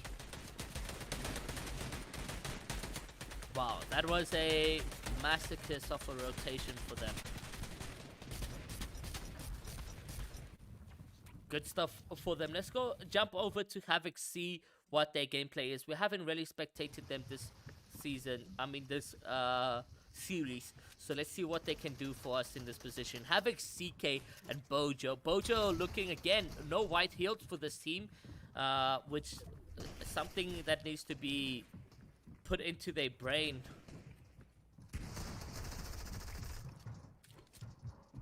Okay, there we go. A max pool rotation, 47 players will be making the zone right here, and in 10 seconds the zones will start moving.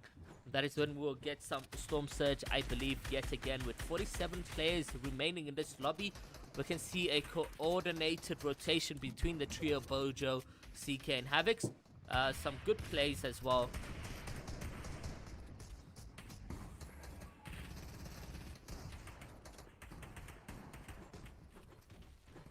Yeah, they're just getting ahead of zone, making sure claiming as much area as possible, making sure they're in front and not at the back where most of the elims happen.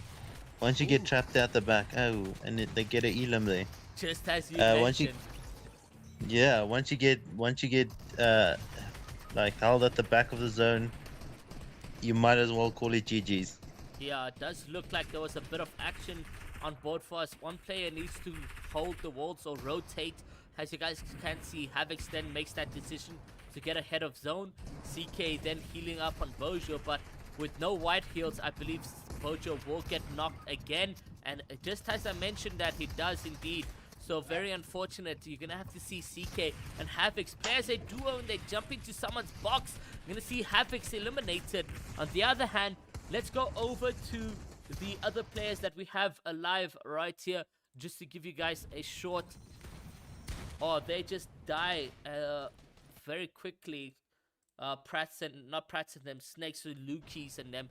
Now back on Prats. They're on height, which is beautiful to see actually. Let's give them a watch in this position. They're on height, and it's a good experience cheer. So the odds of them winning this is very high, but there's always that chance of them not winning it. But they have a very good opportunity here to secure the win. I mean, they have a decent amount of mats as well. They need to stay together, use one top, and flank out a bit because there's so much points to be made here. They take out a crucial player, Zeepstar, which is one of the top teams actually, which is Zeepstar, Spencer, and CK. They need to get their eliminations. It does look like they're going to try get the reboots, but unfortunately they cannot do that. The revive I meant. Nice fragging coming out from Prats though. Prats doing a lot, and he does knock down Zeepster yet again. Will get the elimination this time around. 14 players remaining. Prats is focusing a lot of the players, putting a lot more pressure on the players at hand over here. 120 mats. Needs to get into zone. He's tanking a lot of Storm Surge over there. Storm. Does look like they're going to be the victory royale winners of this game. They have a good opportunity to get it, yeah. They're spraying down, burning through the mats. Yeah. So we'll see how they end this game. Let's see exactly. It does look like he managed to beam the play over there. They're just focusing a lot more on the zone. Gets in the double edit, trying to go in for the Taj plays. Pratt playing like an absolute monster on screen for us over here, guys.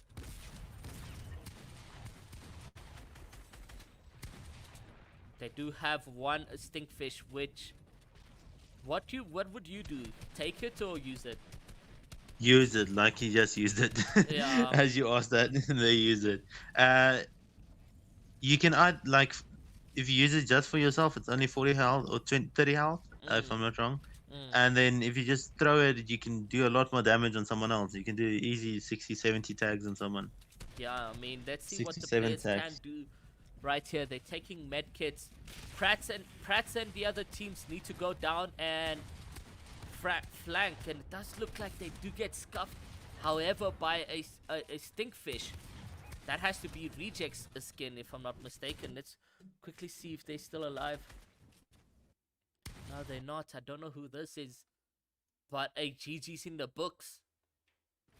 Now, Woki, Woki. Popkey, Woki, Popku, and Latte with a huge dub in the books, man. G's, that was the right time to use the stinkfish. They put so much pressure on those players. He had nowhere to run. He ran left, he ran into zone. He ran right, he ran into the smoke. So GG's in the books over there. Guys, we'll be back for game number 4. The tournament is just about to wrap up, so don't go anywhere else, guys. Some super amazing gameplays coming in from the South African trios at hand, as well as Ugandan trios at hand, guys. So let's get a GG's in the books. And guys, we'll see you in just a short break, and we'll be back with the statistics of game number 3. Who won the game, how much kills, etc. We already know Wilkie won that one, but we'll get into more details for you guys and look at the leaderboards as well. Let's get down to business. Give you one more night to get this. We've had a million nights just like this. So let's get down to business. Mama, please don't worry about me. I'm about to let my heart speak. My friends keep telling me to leave this. So let's get down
Okay, guys, now looking at the game 3 statistics regarding the top 5 players, let's actually go and look at who the point systems, or what the point systems look like. Not the point systems, the points that they first got.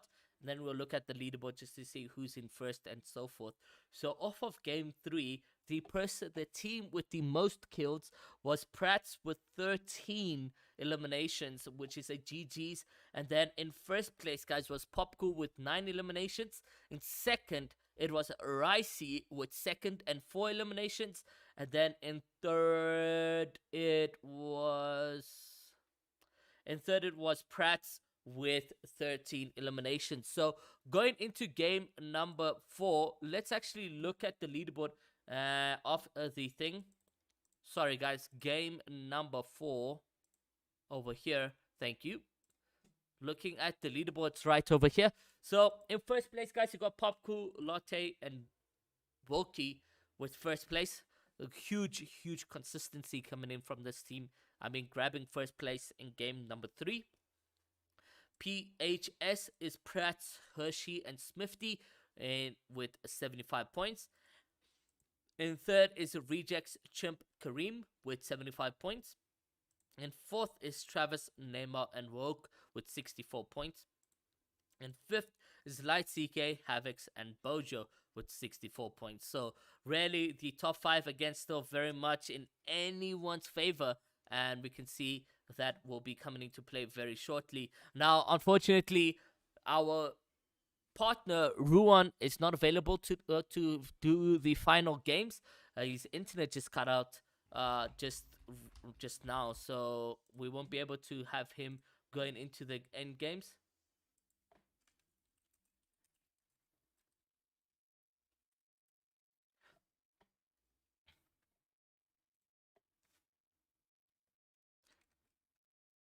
And let me see what you guys have to say for the stream. The big Wilkie. Yeah, got faced lacquer. Now you didn't get faced. Hershey's so good. He's HUD is turned off. That is Pratt's actually, Lotte. Let me come cost. Hey, Demos. I mean, load shedding. No ways. Rejects. Get Demos to cost with you. Trust. Yeah, honestly, I could do with the company. So I'll just call you now, Demos, and then we can talk more about the gameplays at hand over here with us. So let's see what goes into play for the teams. And then, yeah. So just joining in on this, guys. Game number 4 is going to be yet another sweaty gameplay for us. So I really look forward to seeing what the teams can do when it comes into the top 5 players and teams. Actually, still a race, guys. It's literally in anyone's favor right now. So let's see what happens.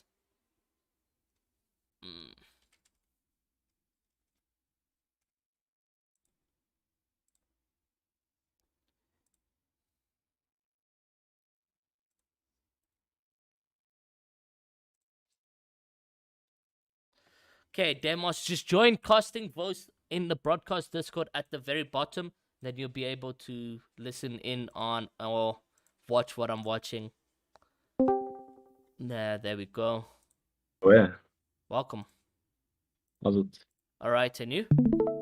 I'm good. Cool. Okay. Yeah. Wait, so catch me up because my internet's been down. Can I check leaderboard? I'll show you leaderboard now again. Where? So there we go.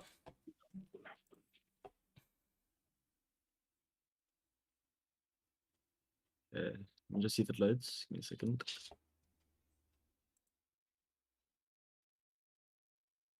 Shit, so wait, so it's Hersey and then Wilkie and them first. So in first is Popcool with 83 points, and then in second is Pratt with 75. Shit. Okay, and then Kareem and Reject then right behind. Okay. Yeah. So That's let's gonna see. be a good last 2 games there. Literally, yeah.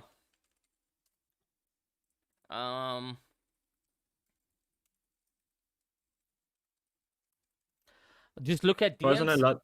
And then let's look at whether the games are starting as well. I think Psycho and them will be launching into the games and not yet, but anytime now we should be expecting some gameplays in here. Rejects, you have best headset. Imagine.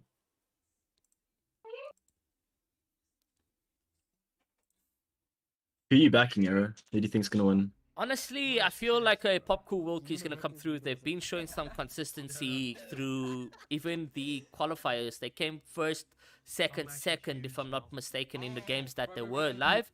I would have hoped to see Spooky caught in them in the end games or in the top 5, but they had a tough few games for them. But now making a comeback, although I feel it's a bit too late. So I'm honestly feeling that Popcool, Lotte, and Wilkie will be able to grab first place.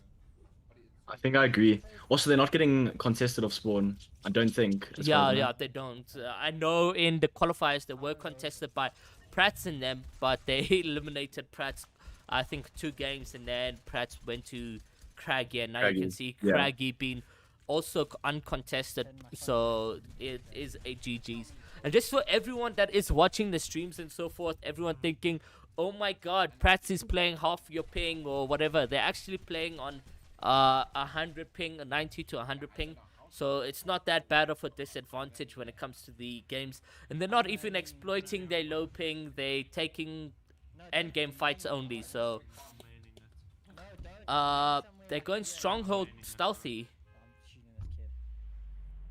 This is Psycho in them. Yeah, Psycho and them had a Misty Meadows drop, but now switching up completely, going stealthy. They did win second game. This is gonna force an engagement with Warrior in them though. Yeah. Because Warrior and them are gonna be contesting for that chest. This is gonna be quite interesting. Oh, okay. We can already see a couple players going down to stealthy. I mean, maybe it's their end goal, you know, to fight Warrior and get closer to the 'Cause, I mean, as far as I know, isn't Warrior in like top 7 right now? So he's It could top be- 5 if I'm not mistaken. Let's just have a quick Yeah. look again just to see where he is. Yeah, he's top 6 right now, so I mean anything's possible. be a power player. They So- definitely gonna have a fight for those 2 special chests, 100%. Yeah.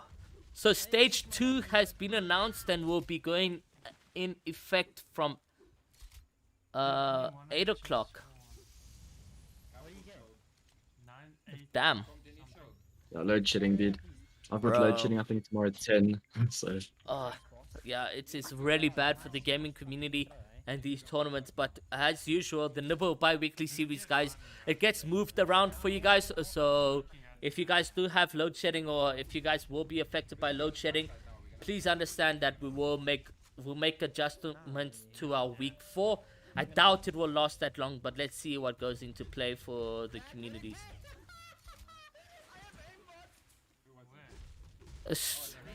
Stobtestros manages to knock a player, although I'm not entirely sure who that is. yeah, I'm not sure to be honest. Wait, is Storm on the south side of Stealthy? It does look like he's just above Psycho on the right above him now. That might be a knock on. Is it an anonymous player? No, it wasn't. It was. I think it might have been Steri. I'm not sure. It was a very short name as well, so could be. Let's see what happens though. It's gonna be a very interesting fight. Warrior and them like to keep their distance, so it's gonna be interesting to see if they get in their face.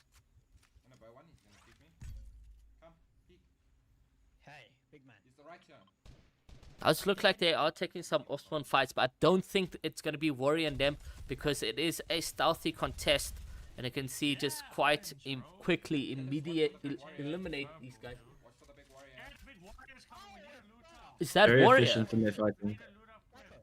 Not sure. I can't really see from my side, but it might have been. I can't hear what they're saying, but it does look like they're saying one for the big Warrior. I don't know. It could be. That's a big Elam there. That's a massive Elam. Yeah, literally. That's a top 5, well, top 6 team out of it already. So now going over to just the other players that we have on board. We're gonna be watching some Havocs at Dirty Docks. So let's see exactly what's going into play. No huge pop-ups from them. We did see them at one stage being in top 10, although dying mid-game.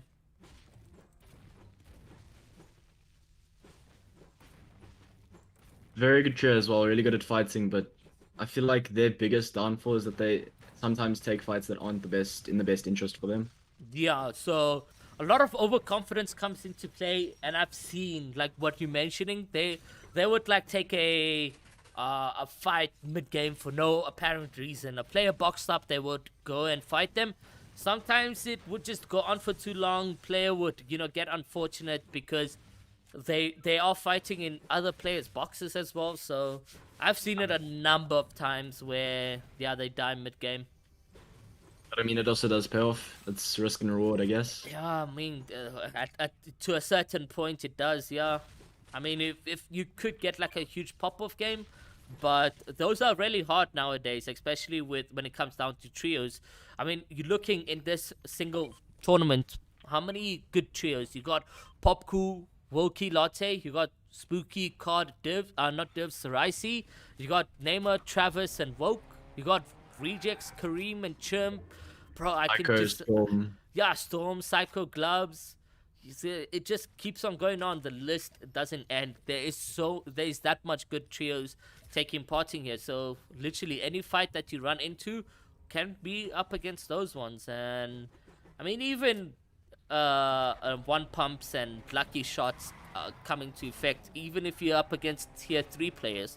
So yeah, but they've been having Dirty Docks uncontested pretty much the entire series of Nibble bi-weekly series from week 1 until week 7. And people are afraid of them, eh? Yeah, people are very scared. Nobody wants to contest Dirty because they know how to efficiently loot it up, how to efficiently fight there. It's not a smart play to contest because chances are you're going to walk out of there 1 out of 5 games. So, Yeah, exactly. I mean, Boja and them if even that. know where to go, know how to drop here. They get the best drops. If they get contested, they know they are calm. Okay, guys, go to this building, go here. So it's literally like you can't come into someone's home and expect to dominate. True. And the loot that you get out of like Dirty Docks and this NPC as well, it's ridiculous. Like purple pumps consistently and so forth. It's crazy stuff. Well, that's the best POI in the game. You get the most mechanical parts, you get an upgrade. The loot out of Dirty itself is already crazy. Yeah. And here we have Misty as well, another really overpowered spot. Yeah, man. You have a special chest spawning on the southwest side. Yeah, some interesting fights. I think they did get a scan on because that knock did take some time. So yeah, you can see they know exactly where his location is. Danger, yeah, big danger. Took a big hit. He has no blue heals as well. His mats look very low as well. The only thing he can do is just run around, but it's not gonna be good enough. He will get eliminated, and that is Dane, and then with a elimination off the bat. Now jumping on to Snakes, Lukey's, and Jords, LV Jords. Let's see what goes into play. And they get beamed, and that has to be Rejects and them beaming the players. He's getting hit. Yeah. He's getting hit hard. He's in whites already. This could be big danger for them. They're about to get keyed. And Zone's on their back as well. This is definitely Rejects and them. Coming out from Catty. Who else could it be? Let's have a look quickly just to see where Rejects is. I'm gonna apologize for the little pause there, guys. But there we go. Yeah, it is indeed Rejects and them's team getting the W key. Really well set up. And another thing that's really great about Caddy is the peppers that they get. True. It makes it so easy to engage in fights. And even if a team is running, they can still catch up really, really easily. Yeah. You can see he's just holding a peek on the player. Pops a pepper. So also get that purple infantry. Yeah, that's what we were speaking about. He can now take this fight so easily. Oh my god! Snake with the huge one pump, but he will get knocked by Kareem, however. That was huge. This is a good fight. Does look like they will get the raise off on Rejects though. Yeah, and they did get a knock already on the opponent. So it is basically now going to be a 3v1 situation. but that one pump, you see, those are the situations I was talking to you about.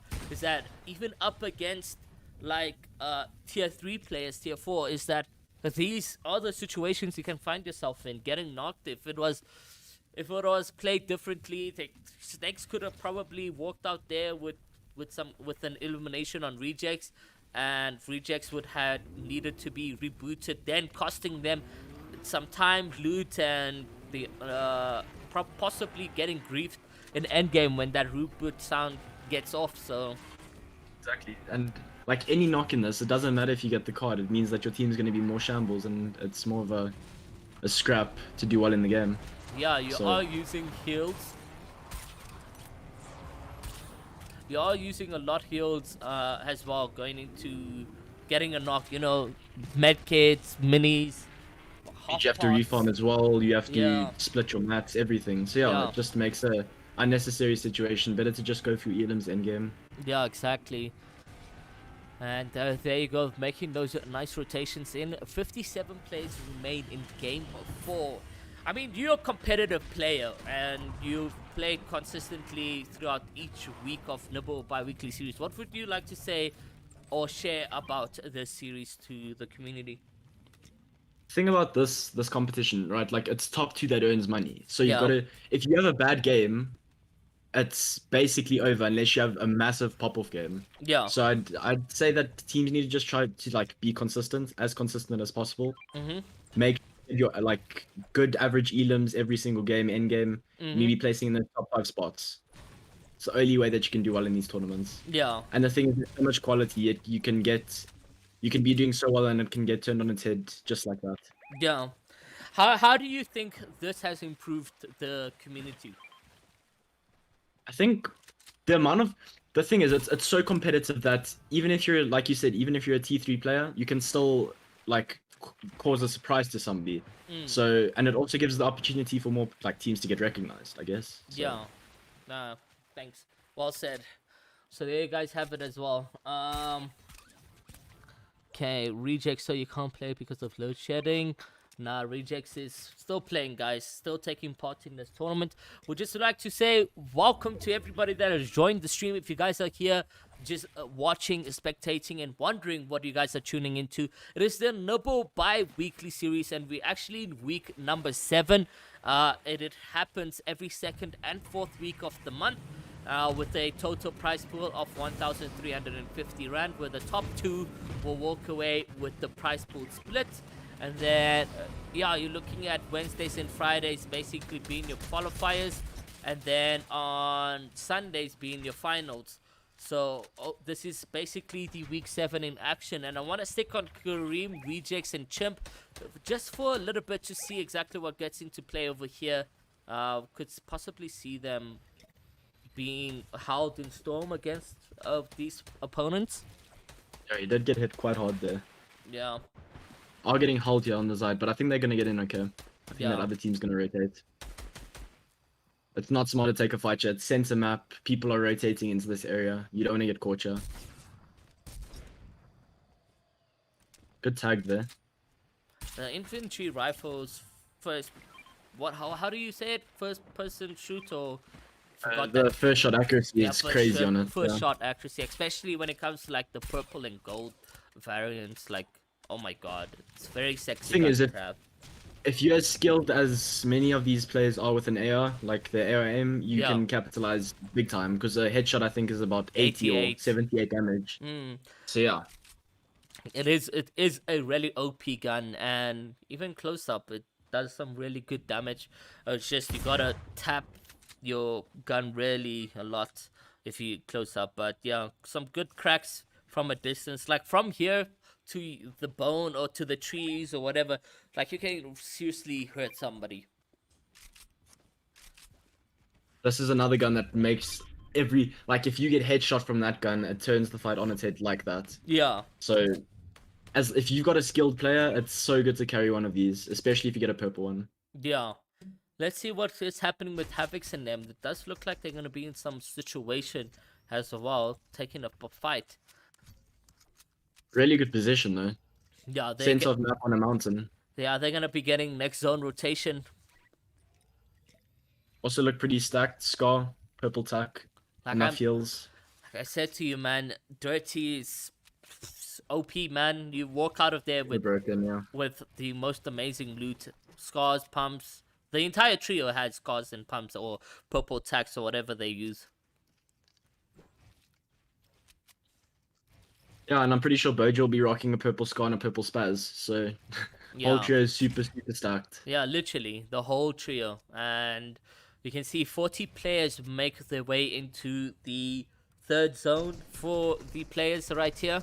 Some interesting game 4. You hardly get these type of games in South Africa, so I'm also They're excited getting to ramped. yeah. I'm also excited to see what happens for game 4 and 5. This is quite an aggressive team. I mean, they were best placed in zone and they still got ramped. Yeah, no, that Just not team really. has it's like Leo Prinsloo. Somebody that wants to make a power play there. They want to Yeah. get the high ground, get free rotations. Because if you get that high ground, right, you don't even need to be super stacked. You just need to look like you want it. If Yeah. you grab high ground, you use less mats than everybody else. You get so many more kills because it's just free picks. Yeah, literally. Zaki, no, this is your 4th game. There's still one more game to be played out, which is the 5th. They played this well. They got into a really good position though. Yeah, Rotated early. They've still got good mats. they have been using a lot of their big pots because they were tagged a bit. Are you those type of players where if your health is like Bojo, you heal up? I don't know. I think it's better because they know that they are going to get an elim at a point, right? So I'd say maybe closer to endgame you want to be running around with full health, but at this stage it's not that important. I don't think. I think Yeah. they back themselves to get an elim. Let me see. My internet is choking a little bit, guys, but it should be back now. Still freezing a bit. Let me actually see what's happening on my side.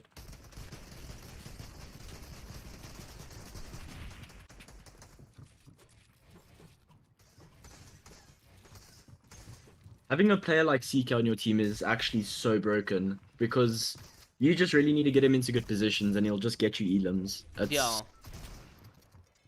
The stuff that CK does, it's unmatched. literally.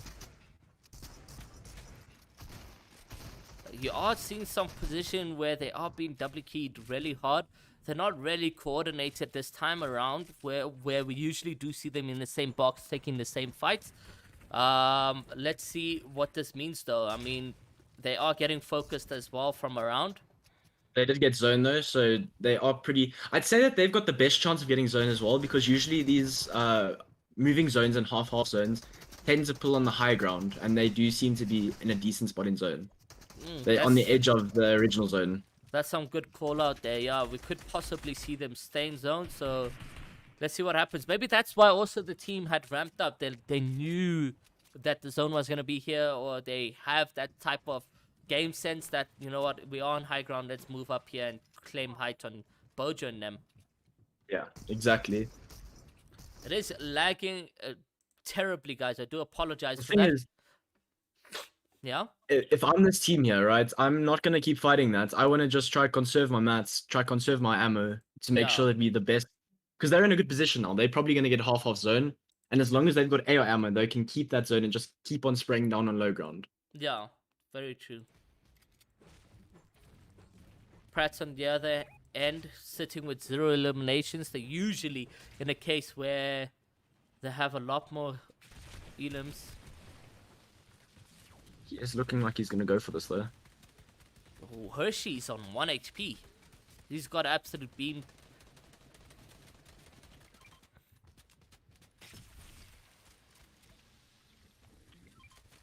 It's good that the entire team has a variety of heals, like medkit, big pot, minis. Usually, Exactly, yeah. that's the case with many like tier 3 players. They just carry 3 guns and 2 big pots and 1 mini. Or they hardly carry whites. Like whites are so important in this game, especially when it comes down to trios, because if you do get beamed, you want to heal up and you want to sit in zone a bit in end game. Like that 3-second window could be the reason why you win a whole game by sitting in storm. Exactly, and the thing is, right, with spots like Slurpee and Craggy, Yeah. spots where you have those slurp barrels, if you can just get unconned, you can keep all of your heals that you get, and ideally, then you've got 3 slots of heals. Look As a how. trio, though, they need to try and make sure that they're not carrying 3 guns each. They need to Yeah. have 2 people with 3 heals and 1 person with like a bow or something. Yeah. Look how free this rotation was. Nobody on this side of zone. Everyone cramped up on that heighted area, thinking that would be the play. So this was a good rotation for them. They can now sit here and probably focus on players, but they don't have that much mats, so it shouldn't bring any attention to them. You can see them getting absolute beamed. Shots aren't going through though, so Yeah. I mean, needs to that's be what efficient there. I'm trying to explain to South Africans is that, look, we are open to sub-Saharan Africa. Yes, they do play on 90 ping, but no, it's not that bad. People think Pratt's and them on like 50 ping, 60 ping. yeah. They are doing a triple spray. They're going to try get the guy down into their box. They do need a bit of a refresh. Mats are a bit low. They're terribly low. They're gonna need a whole huge elimination.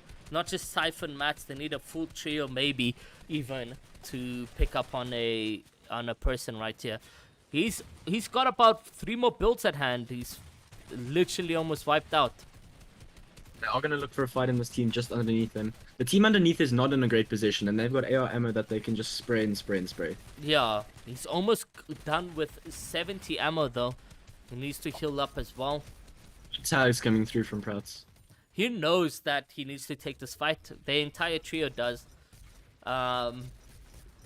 Zone does play further up, back to where the original builds were. So this is good for them. They can use previous tops and just try find an old layer. It does play in their favor, the fact that they don't have mats and they can just play through other people's builds.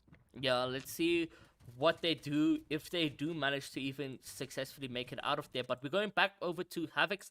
Hopefully we do get a better preview of their gameplay. It is lagging and still lagging, and they do have height somehow this time around, but we can't watch the laggy gameplay, so we'll go over to... There's no script isn't in there. We'll go over back to Rejects and them just to see what's cooking with them.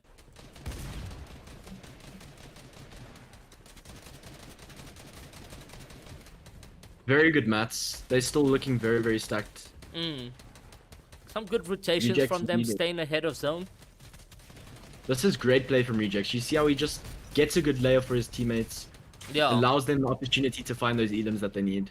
yeah, literally. Now out of Rejects hot is so mats, versatile because he can play elim or as a fragger. He can play as a topper. He's such a versatile player.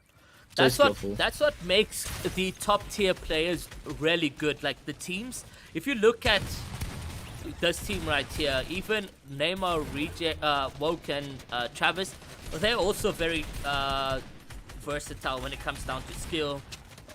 Like most of the time, even you would find that Travis is IGLing topping, then you just switch up and he's now fragger all of a sudden in the game. So that's the thing with all these teams, they are very skillful when it comes down to roles handed to them. Rejects, however, been hit hard. So as Kareem, you will actually see Chimp being knocked down. They just need to play on each other now. They need to stay as a duo. If they split up, it could get really bad because they're both quite low. Yeah. Rejects mat's still okay. They need to find an elim though. They need an impact frag here. This could Does look possibly like Reject be is looking down. Bojo in them. Does look like Bojo CK in them, yeah. Yeah. Oof, that was a really close shot. Just missed by an inch. Now dropping all the way to ultra low. Some good positioning and farming those placement points. Some good decisions for the team.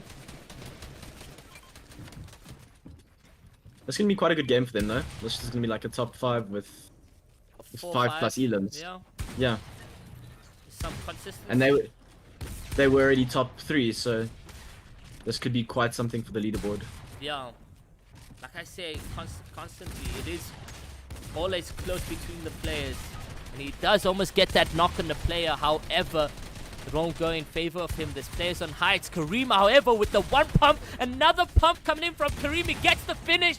Huge plays from Kareem. That's exactly what you'd love to Well see. done from Kareem. Yeah. Wow, he got 2 mega pumps over there. You can see Kareem sitting on 7 eliminations. Nice. That's a 65. massive game for them. Top 3 and 7. It's really good points. Literally. Kareem's clutch factor there was crazy. And who got the dub? Don't think we were able to see. We'll see after when game 5 is just about to start. We'll get into that. But holy Kareem, some huge clutch plays. And guys, just by the way, I'm not with Ruan anymore. We actually have Deimos, but we can't really change any of this information for you guys. But yeah, Deimos is here for game 4 and game 5, and that was some massive plays for Kareem. 3rd place with what, 12 eliminations? That's huge.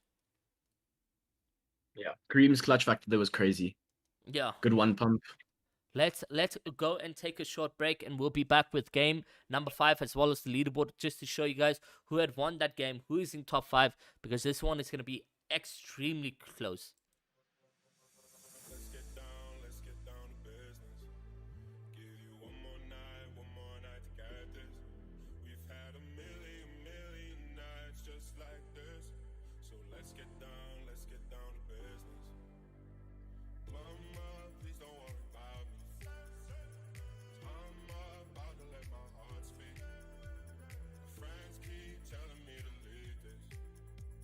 So let's get down to business.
Okay, guys, so now going into the last game, you're probably wondering who is in top 5 and who has claimed the victory royale in game number 1.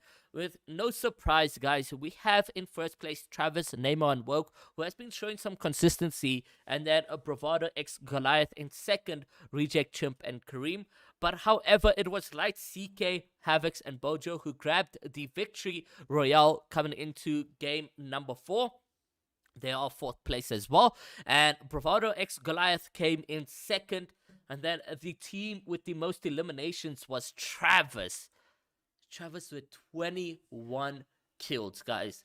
21 kills in game number 4. That is hefty amount of kills coming into play. The second team with the most eliminations was 7 kills, and that was Reap C's team in them.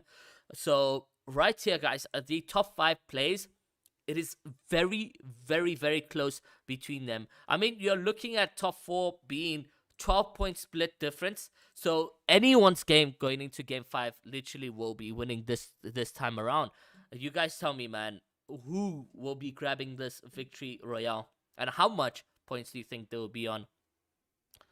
So yeah, it's going to be scary stuff here, man. Scary stuff here for the players. So, Era, who are you backing to take the dub? I don't know. Again, I'm still going on Popku, eh? Still, I don't know. I don't know.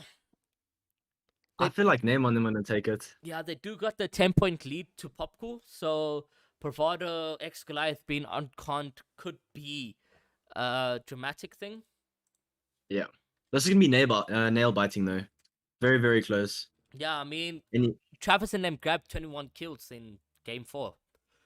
Exactly, and the thing is, right, if these big teams come up against each other mid-game, anything can happen. It doesn't matter about a 10-point lead. If you take out a team mid-game, it could all be over. Yeah, so Travis being in first, if he goes up against Popku for some weird reason, Popku decides to land near Slurpee, then I mean, it's possible, but everyone's literally in their own location. First place, and if we look at the leaderboard one more time again, we've got first place being at Slurpee, this team being at Catty, and then Popco being at Retail. The only teams that in the top 3 position that can fight is these two, and they hardly even pass Pats because Popco goes over to Dirty Docs to the NPC.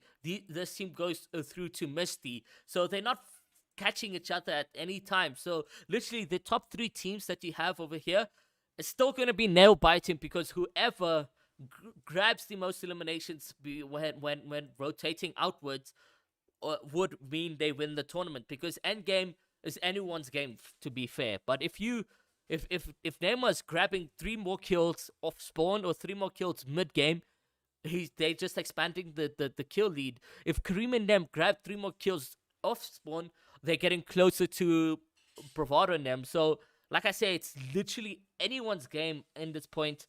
I'm interested to find out who or what their positions will be like. So going over to game number 1, we're going to be seeing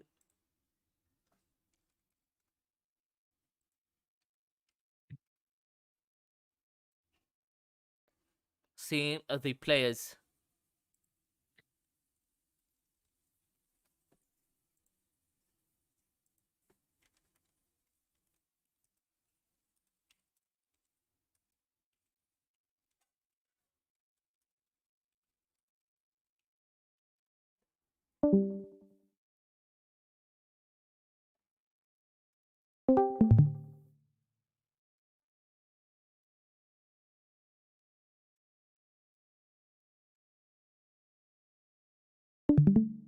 Okay. My internet is bugging, dude. Yo. Oh. Okay, yeah. So literally, they had a height gameplay. GGX Bravado on top. I mean, let's see what happens, guys. It's still anyone's game. It's a scary nail-biting situation, though. I mean, Popcool and them could win, but Neymar and them could get the lead, and there's only 69 players in the lobby, and I say 69, no, I'm joking. But yeah, it's scary. Like, maybe possible griefers as well. You never know. Yeah, exactly. And the thing is, there's those teams that are doing okay, like they're about those 10th, 11th, up until like 7th place. Those teams are also gonna have a factor to play here, because if they, let's say they bail out on one of the top 3, it could get quite interesting. Yeah. Let's go over to the Pratt's top 5. Doesn't look like they're going to be contested. They're very much free and rotating and about.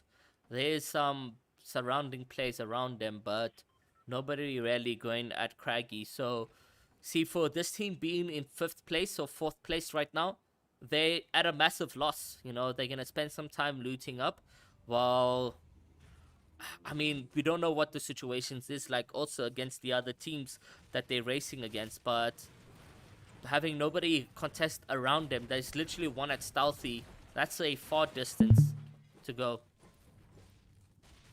Oh, exactly.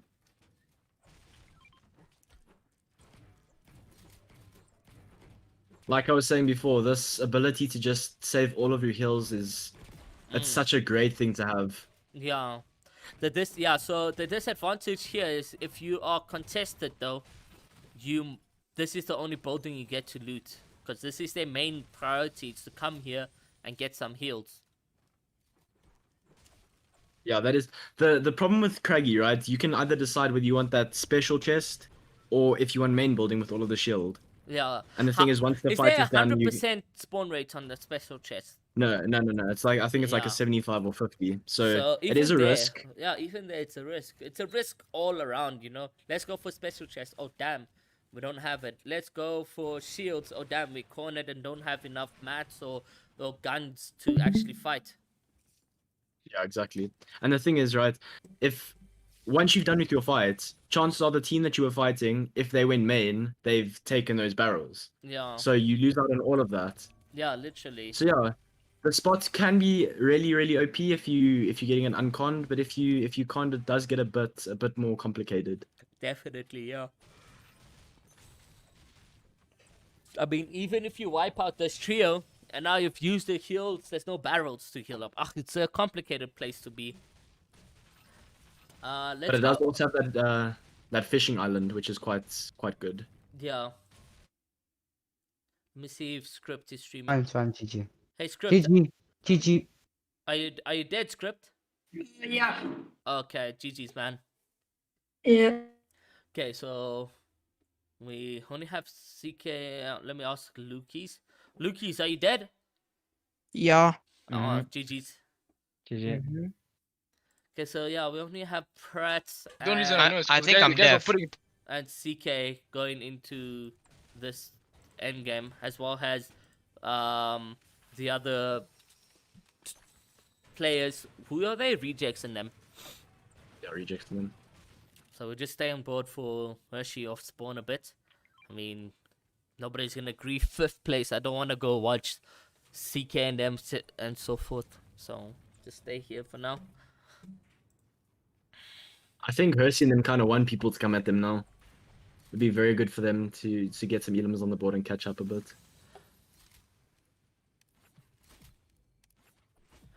Did Liverpool? Oh wait, let's not talk about soccer. Actually,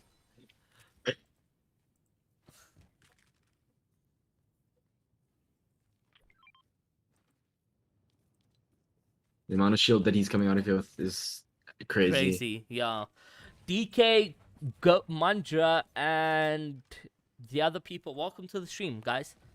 Welcome, DK, the big Airo. Welcome to the stream. Light Gaming. Welcome. Welcome, Mandra. Welcome to the stream. A lot of people being signed to organizations. Fresh being one of the latest signings to Light Gaming. Then Goliath rejects as well. What do you have to say about Goliath rejects? I think he fully deserves it. He's been working hard, consistent placements. His name is always mentioned as one of the best in South Africa.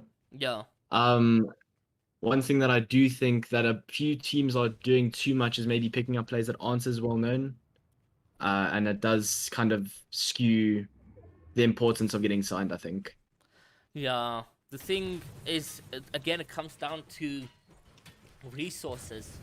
I mean, if you're having like a tier 2 player who's just outside reject skill, if you sign him into like Goliath Gaming, it's you giving him lots of resources to be under your organization, and then you have him placing top 10 or top 20 or whatever the case may be. It could be motivating to get the player to place top 1, but most cases that's rare. More times than not, it's just about what the player can offer the organization, I guess. And Yeah, with reject, exactly. it's you kind of know what you're gonna get. It's not a risk. Yeah, exactly. Yeah, it's the risk factor. That's what I was mainly looking at. I mean, it's Exactly. it's very hard to just pick up someone, like unless you somehow know that this guy's gonna pop off. Like CK is one of the superstars that, or the stars, uprising stars that, Light picked up, and CK was just a upcoming player. Nobody really knew of him, but he's doing really, really well now. I mean, even look at Noted as well. One of the See, pickups that Light Gaming did. that's why you remember Unvoke. Unvoke was like a almost talent agency, and Yeah, that was really great for CK. That got his name out there. I think that's what more teams need to do, not just yeah, because I feel like teams just sign players sometimes because they think that they need to sign players. So it's more about the quality, yeah, what they can exactly. offer your team. Yeah. So let's see But yeah, what goes into play for, the teams that are here. There's a lot more like organizations, teams, and so forth being developed in South Africa nowadays, and it's good. It's good. It brings in competition between the organizations as well. But it's always the same names or organization names that are being in the top 5 situation. Um, I'm looking forward to the maturity of Fortnite ZA though. We're reaching that phase very soon. We can see a lot more consistent players taking part. No more when was the last time you looked at somebody who was new and said, "Oh my God, this guy's gonna be God"? Like, we're reaching that phase where the players that are competing in Fortnite South Africa are a consistent number of players. And that's the thing, right? Like I said this today, it's you don't really see any underrated players if like as such. Yeah, It's yeah. the players have now matured. It's kind of you've got your staples of the community, Yeah. and That's what I'm saying. I mean Yeah. you do have your shocks now and again, but it's for the like large majority you've got the same names being brought into the conversation. Yeah, even the shocks that happen, they've been a part of the community for years. Ooh, Yeah. nice 36 tag from Pratt. This gives Pratt and them a huge advantage that they're getting into a mid-game fight. This is Lurker and Click, I think, because they've been landing Orchard. Ooh, So this could be quite a good fight. yeah. They've taken the high ground, really good fighting position, yeah. Mm. They were quick to notice and take this high play, and they get a good peek on the player. It's Exploit, who does Exploiting get. them. Oh my God, That is godly play. that from was Pratt. really, really good.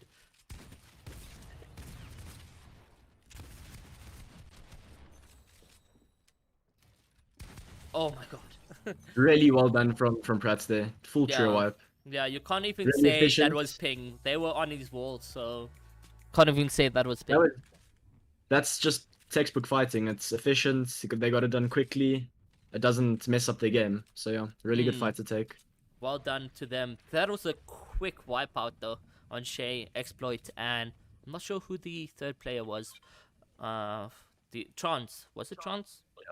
I don't know. I'm not sure, but yeah, the key to that fight being so quick was probably their position. Yeah. They established that height quickly and just sprayed down. It's perfect. And he was lucky enough that they were on his wall, so quick edit 1-2 and place piece control the other player with the floor. That was some really good game decision making from Pratt. On the other hand, this helps them. I mean, if we look at the leaderboard just one more time again, let's see where they are situated in. They are 89 points, so now sitting on 92. And we can go over to Kareem and see what's cooking with them. It's still very like it's anyone's game. Anybody can take this. That's what I'm Yeah. saying. Now, majority of these middle teams are gonna fall out of it, and you're gonna have the top teams fighting against the top teams. So it's all about who takes each other out first. Yeah, exactly. I mean, there's 36 players alive, so someone's killing someone. Could be the top teams, who knows? But someone is killing someone, and Rejects and them playing it very much safe. No eliminations at hand. Some really dirty loot that they have right there. A Stinkfish, Purple Tack, and a Scar. That's gonna help them so much when it gets into a fighting situation. But good position for them nonetheless. Looks like Weeping was uncontested, so they can even get better loot this time around going forth. I'm just going to peek over to CK. Let's see what's happening. So CK at Boney Bob's, also them being with no eliminations at hand. Does look like they did just get out of Storm, so they are on a bit of white HP loss. But I mean, they have those medkits if they need to use it. But I think, like I've said before, I think they back themselves to get an elim. Yeah.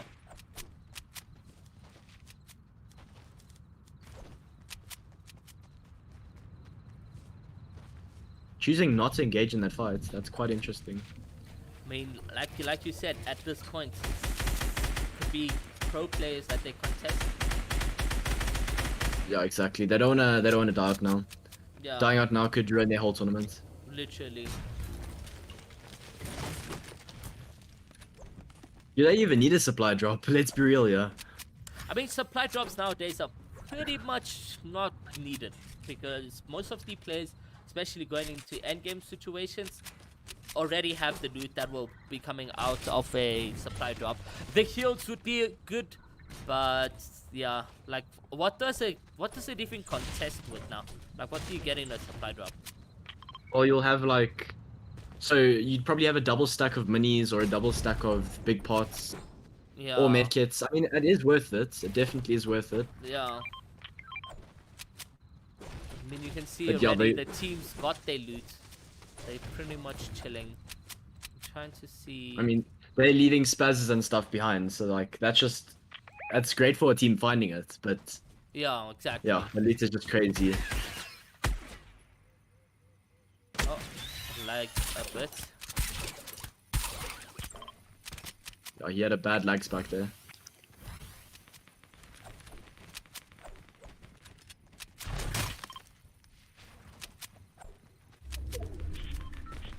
So now getting into the final rotations of the zone, we are still looking at 39 players somehow not having been dead.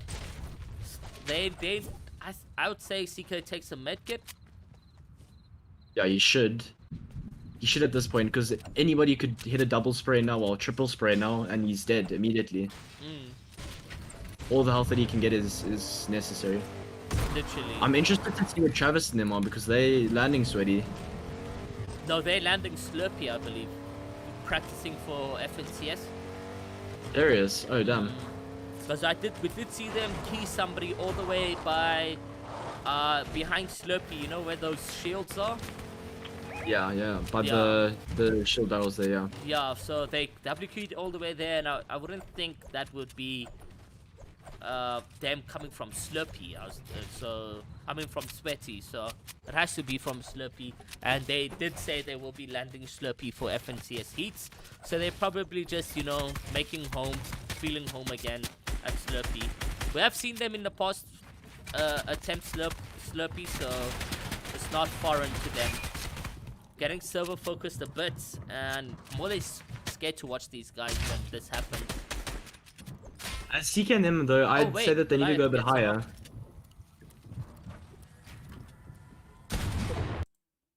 You say CK and them always need to go a bit higher. No, CK and them should go a bit higher, because they're in the best position in the game. Yeah. Ooh, nice, a pepper. He will Sucks that use there's only it. one, though. Yeah, so good decision to use it. There you go. Now Rejects and them now sitting on a full 3 eliminations, or 2 eliminations actually. They have Those Stinkfish are a great utility item, eh? oh, and he's got 6. Yeah. Oof. If they get a beam on somebody, even like endgame, it's super important. Yeah, I did see like Prats in game 3 just lose because of the stinkfish. Like they were sitting on height, going into endgame, lost few players. Does look like Wilkie and them place a stinkfish on their top on height, and it was like last final zone, so they were scuffed. Lots of HP lost. They move left, they run into the zone. They move right, they're back in the smoke. So, damn, what? Yeah. That is so. That's great aim from rejects. Free for them as well. Holy, that Elam point will help them get closer to first place. Remember, they're about 4 points behind, so now sitting on a full 3 extra points. We don't know what reject name on them have been doing this game, but it's still like Damo said earlier, it's nail biting moments happening here, guys. I'm interested to see who this team is because they're rotating from the south side.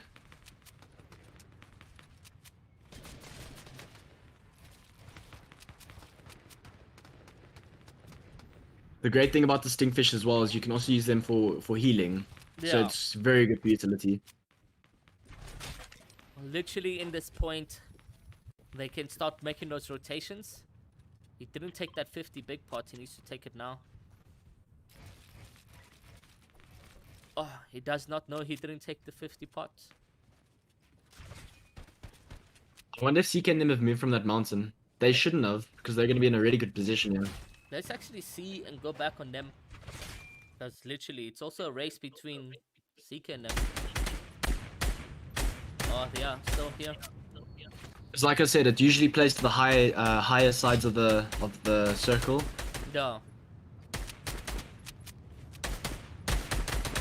So you can just see they're trying to get their picks, trying to hold people that are trying to rotate from the wider side of zone.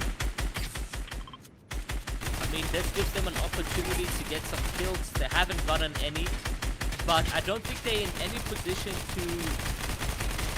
to win a tourney because they are 4th right now. Actually, I lie. It's a 12-point gap, so they need those elims.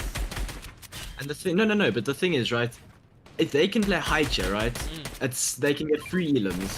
And So look, they don't need to play riskier. they did win last game being on height, so maybe they get the back-to-back victory royale to win the tournament.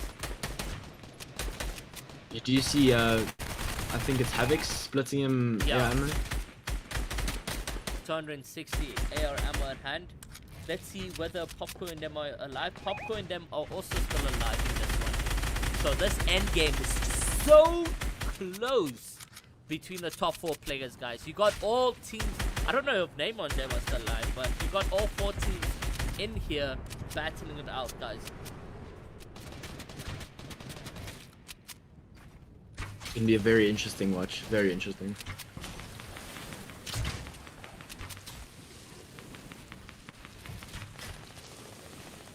If they get Zonia, they need to build up immediately. Make sure that they Ooh, this assert is their good. dominance on the high ground. Perfect. Why are they going down? I think maybe they have a contest. Somebody built above them. Yeah, somebody built above them. Yeah, GG's.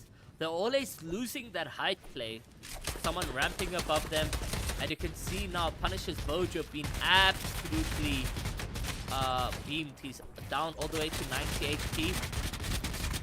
The thing about these zones being like 28, 30 players, especially in endgame, is that, again, like you mentioned, your last few good players, is that when they focus, when they get a beam, they focus you quite heavy. Exactly. And this is what I was saying. They could have easily had this high ground. They just need to go up a few more layers. But because they only went up about 2 or 3 layers, they got easily built over. Yeah, you can see that ramp play, how they got above Bojo and them. But look, Bojo and them probably in this play, they're thinking, yo, I can make this high play. Let's go back to Kareem and them, see what's happening for them. They're also still alive in this. Are they alive and well? Is the question. Oh, nice beams from them. What are you doing?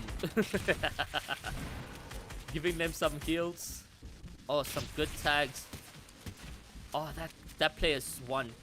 Those stinkfish are coming into play. Yeah, Super that clutch, and they got play. a. That refresh there is also massive. They're looking super good on heals. If they can spray down and just get another Stinkfish in there, it's probably going to be a kill. My Yeah. God. Major damage going down. Oh my God. They can use another one. Another one in there, and they probably get 3 kills. All of those players are basically one. Oh, come on, Rejects. That was so good from you.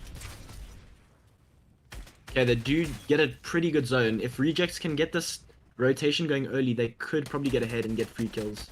Yeah. Yep. Good stuff. The players on height as well doing the same. Top. See, people need to realize the sooner you move, the sooner you can hold people, right? And it's probably going to end up costing you less mats. I think Invest that could early be and you get Bojo into and them them. trying to take height from afar, eh? You think? Yeah, I think it might be. Yeah. Because they were looking at it. They were definitely looking at taking height. Let's just go over to them just to see. It's moving back and forth between trios, guys. This is exactly what we love about this new feature Discord that we've made. That we can have everyone move back and forth. It does look like they're focusing this player. He is on one strand of wheel. And there you go. Will they be taking this height? Bojo and them working their way. CK breaking a player down. He manages to connect. It's Bojo, however, bring a lot of pressure. He will get shots above. And now focus aside. He needs to drop down 62 HP. CK so close to grabbing height, but unfortunately was unsuccessful due to third parties. I think they might still be going for it. I don't rate this play because they're going to be low on mats by the time that they actually get it. Yeah. Bojo does decide to go down. Bojo does get knocked though. It's Havix and CK left alone in this one. See, now this is not what you want. That was really close though. He needs to pop a medkit here. He needs to. Go back to Rejects and them. They're on the other side on low ground with 4 eliminations. They could possibly be winning this tournament. They look very confident this time around, playing a passive. Look how much mats they have. This is what they do so well. They play low ground. They get their impact frags. They're so good at it. Chimp does go down. A good 31 tag from Rejects. He's waiting. Nice. Oh, great crack there. Good play. It does have a siphon coming through from that Elam, so he's in a good position. Drops down a level. There you go. He gets his finish. And now back on 135 HP. 9 players remain in this position. He still... Rejects. Wait, yeah, speaking. He still has a good amount of hard mats as well. Another great thing is he's still got those Stinkfish. He can put those onto heights and it makes it quite annoying. If it does go to those final zones. Yeah. I mean, with the way the height is playing, it does look like they don't want it to go into that position. They need to stay on each other though. Did they get that Elam? They do. So much Elam. 7 eliminations just from this team alone. And being that this was the least stacked game for this tournament, they're doing extremely well. They need to focus on those zone rotations. Kareem, however, on 40 HP. Does look like he will get knocked. I wonder who's on the high ground yet. Must be name on them, right? Yeah, it is name on them. Aura skin. Yeah, will be. Oh, GG's. Good tag there from Reject. But he does go down. Yeah, this is... I think name on them won there. Yeah, they definitely... Oh my god. Was the 7 eliminations enough though? This has to be Neymar, Woke, and Travis on height, but we'll see exactly when the players put in those scores. We'll show you guys the leaderboard in just a bit while we grasp what has happened. I mean, what do you have to say for the gameplay? Just impeccable by name on them. It's exactly how you're supposed to play height. They defended Bojo and them off of it, and they needed to do what they needed to do to win the tournament. I mean, the scores are in. Everyone who has submitted except for Rejects in them. So we'll give Rejects in them some time to submit their points. But it does look like it was a victory royale from, and I won't say now, I'll just give you guys some time to see who has taken first place. Wait for all the scores to come through, and then we'll look at the leaderboard right there. But oh my god, it is scary how close this tournament was.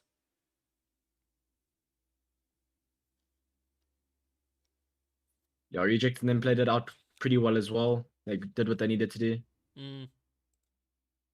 good elims. Is it enough though? That's what I'm wondering. Is it enough?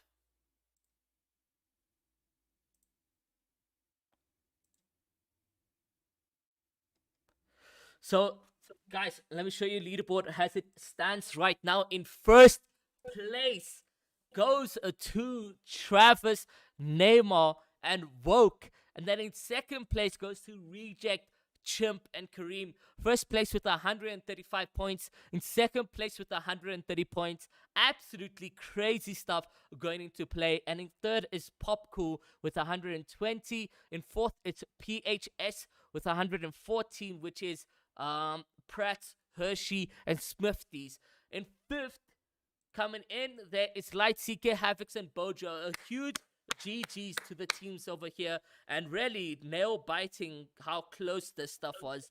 I mean, Deimos, I got mine wrong. You did say Chavez would win, but I did. Popcool did play out to his best abilities. I mean, only one bad game for him and one bad game for Neymar though, but really consistent gameplays from Rejects. As you guys can see, they didn't die once off spawn, but they didn't get into endgame to the end of the endgames as much. So, but huge plays from the top 5 guys. And I just wanted to say a huge thank you to each and every single one of you guys that have come through to the streams to show some love. And to Deimos, thank you so much for joining me for the 4th and 5th game. It was much love chatting with you regarding the games over here.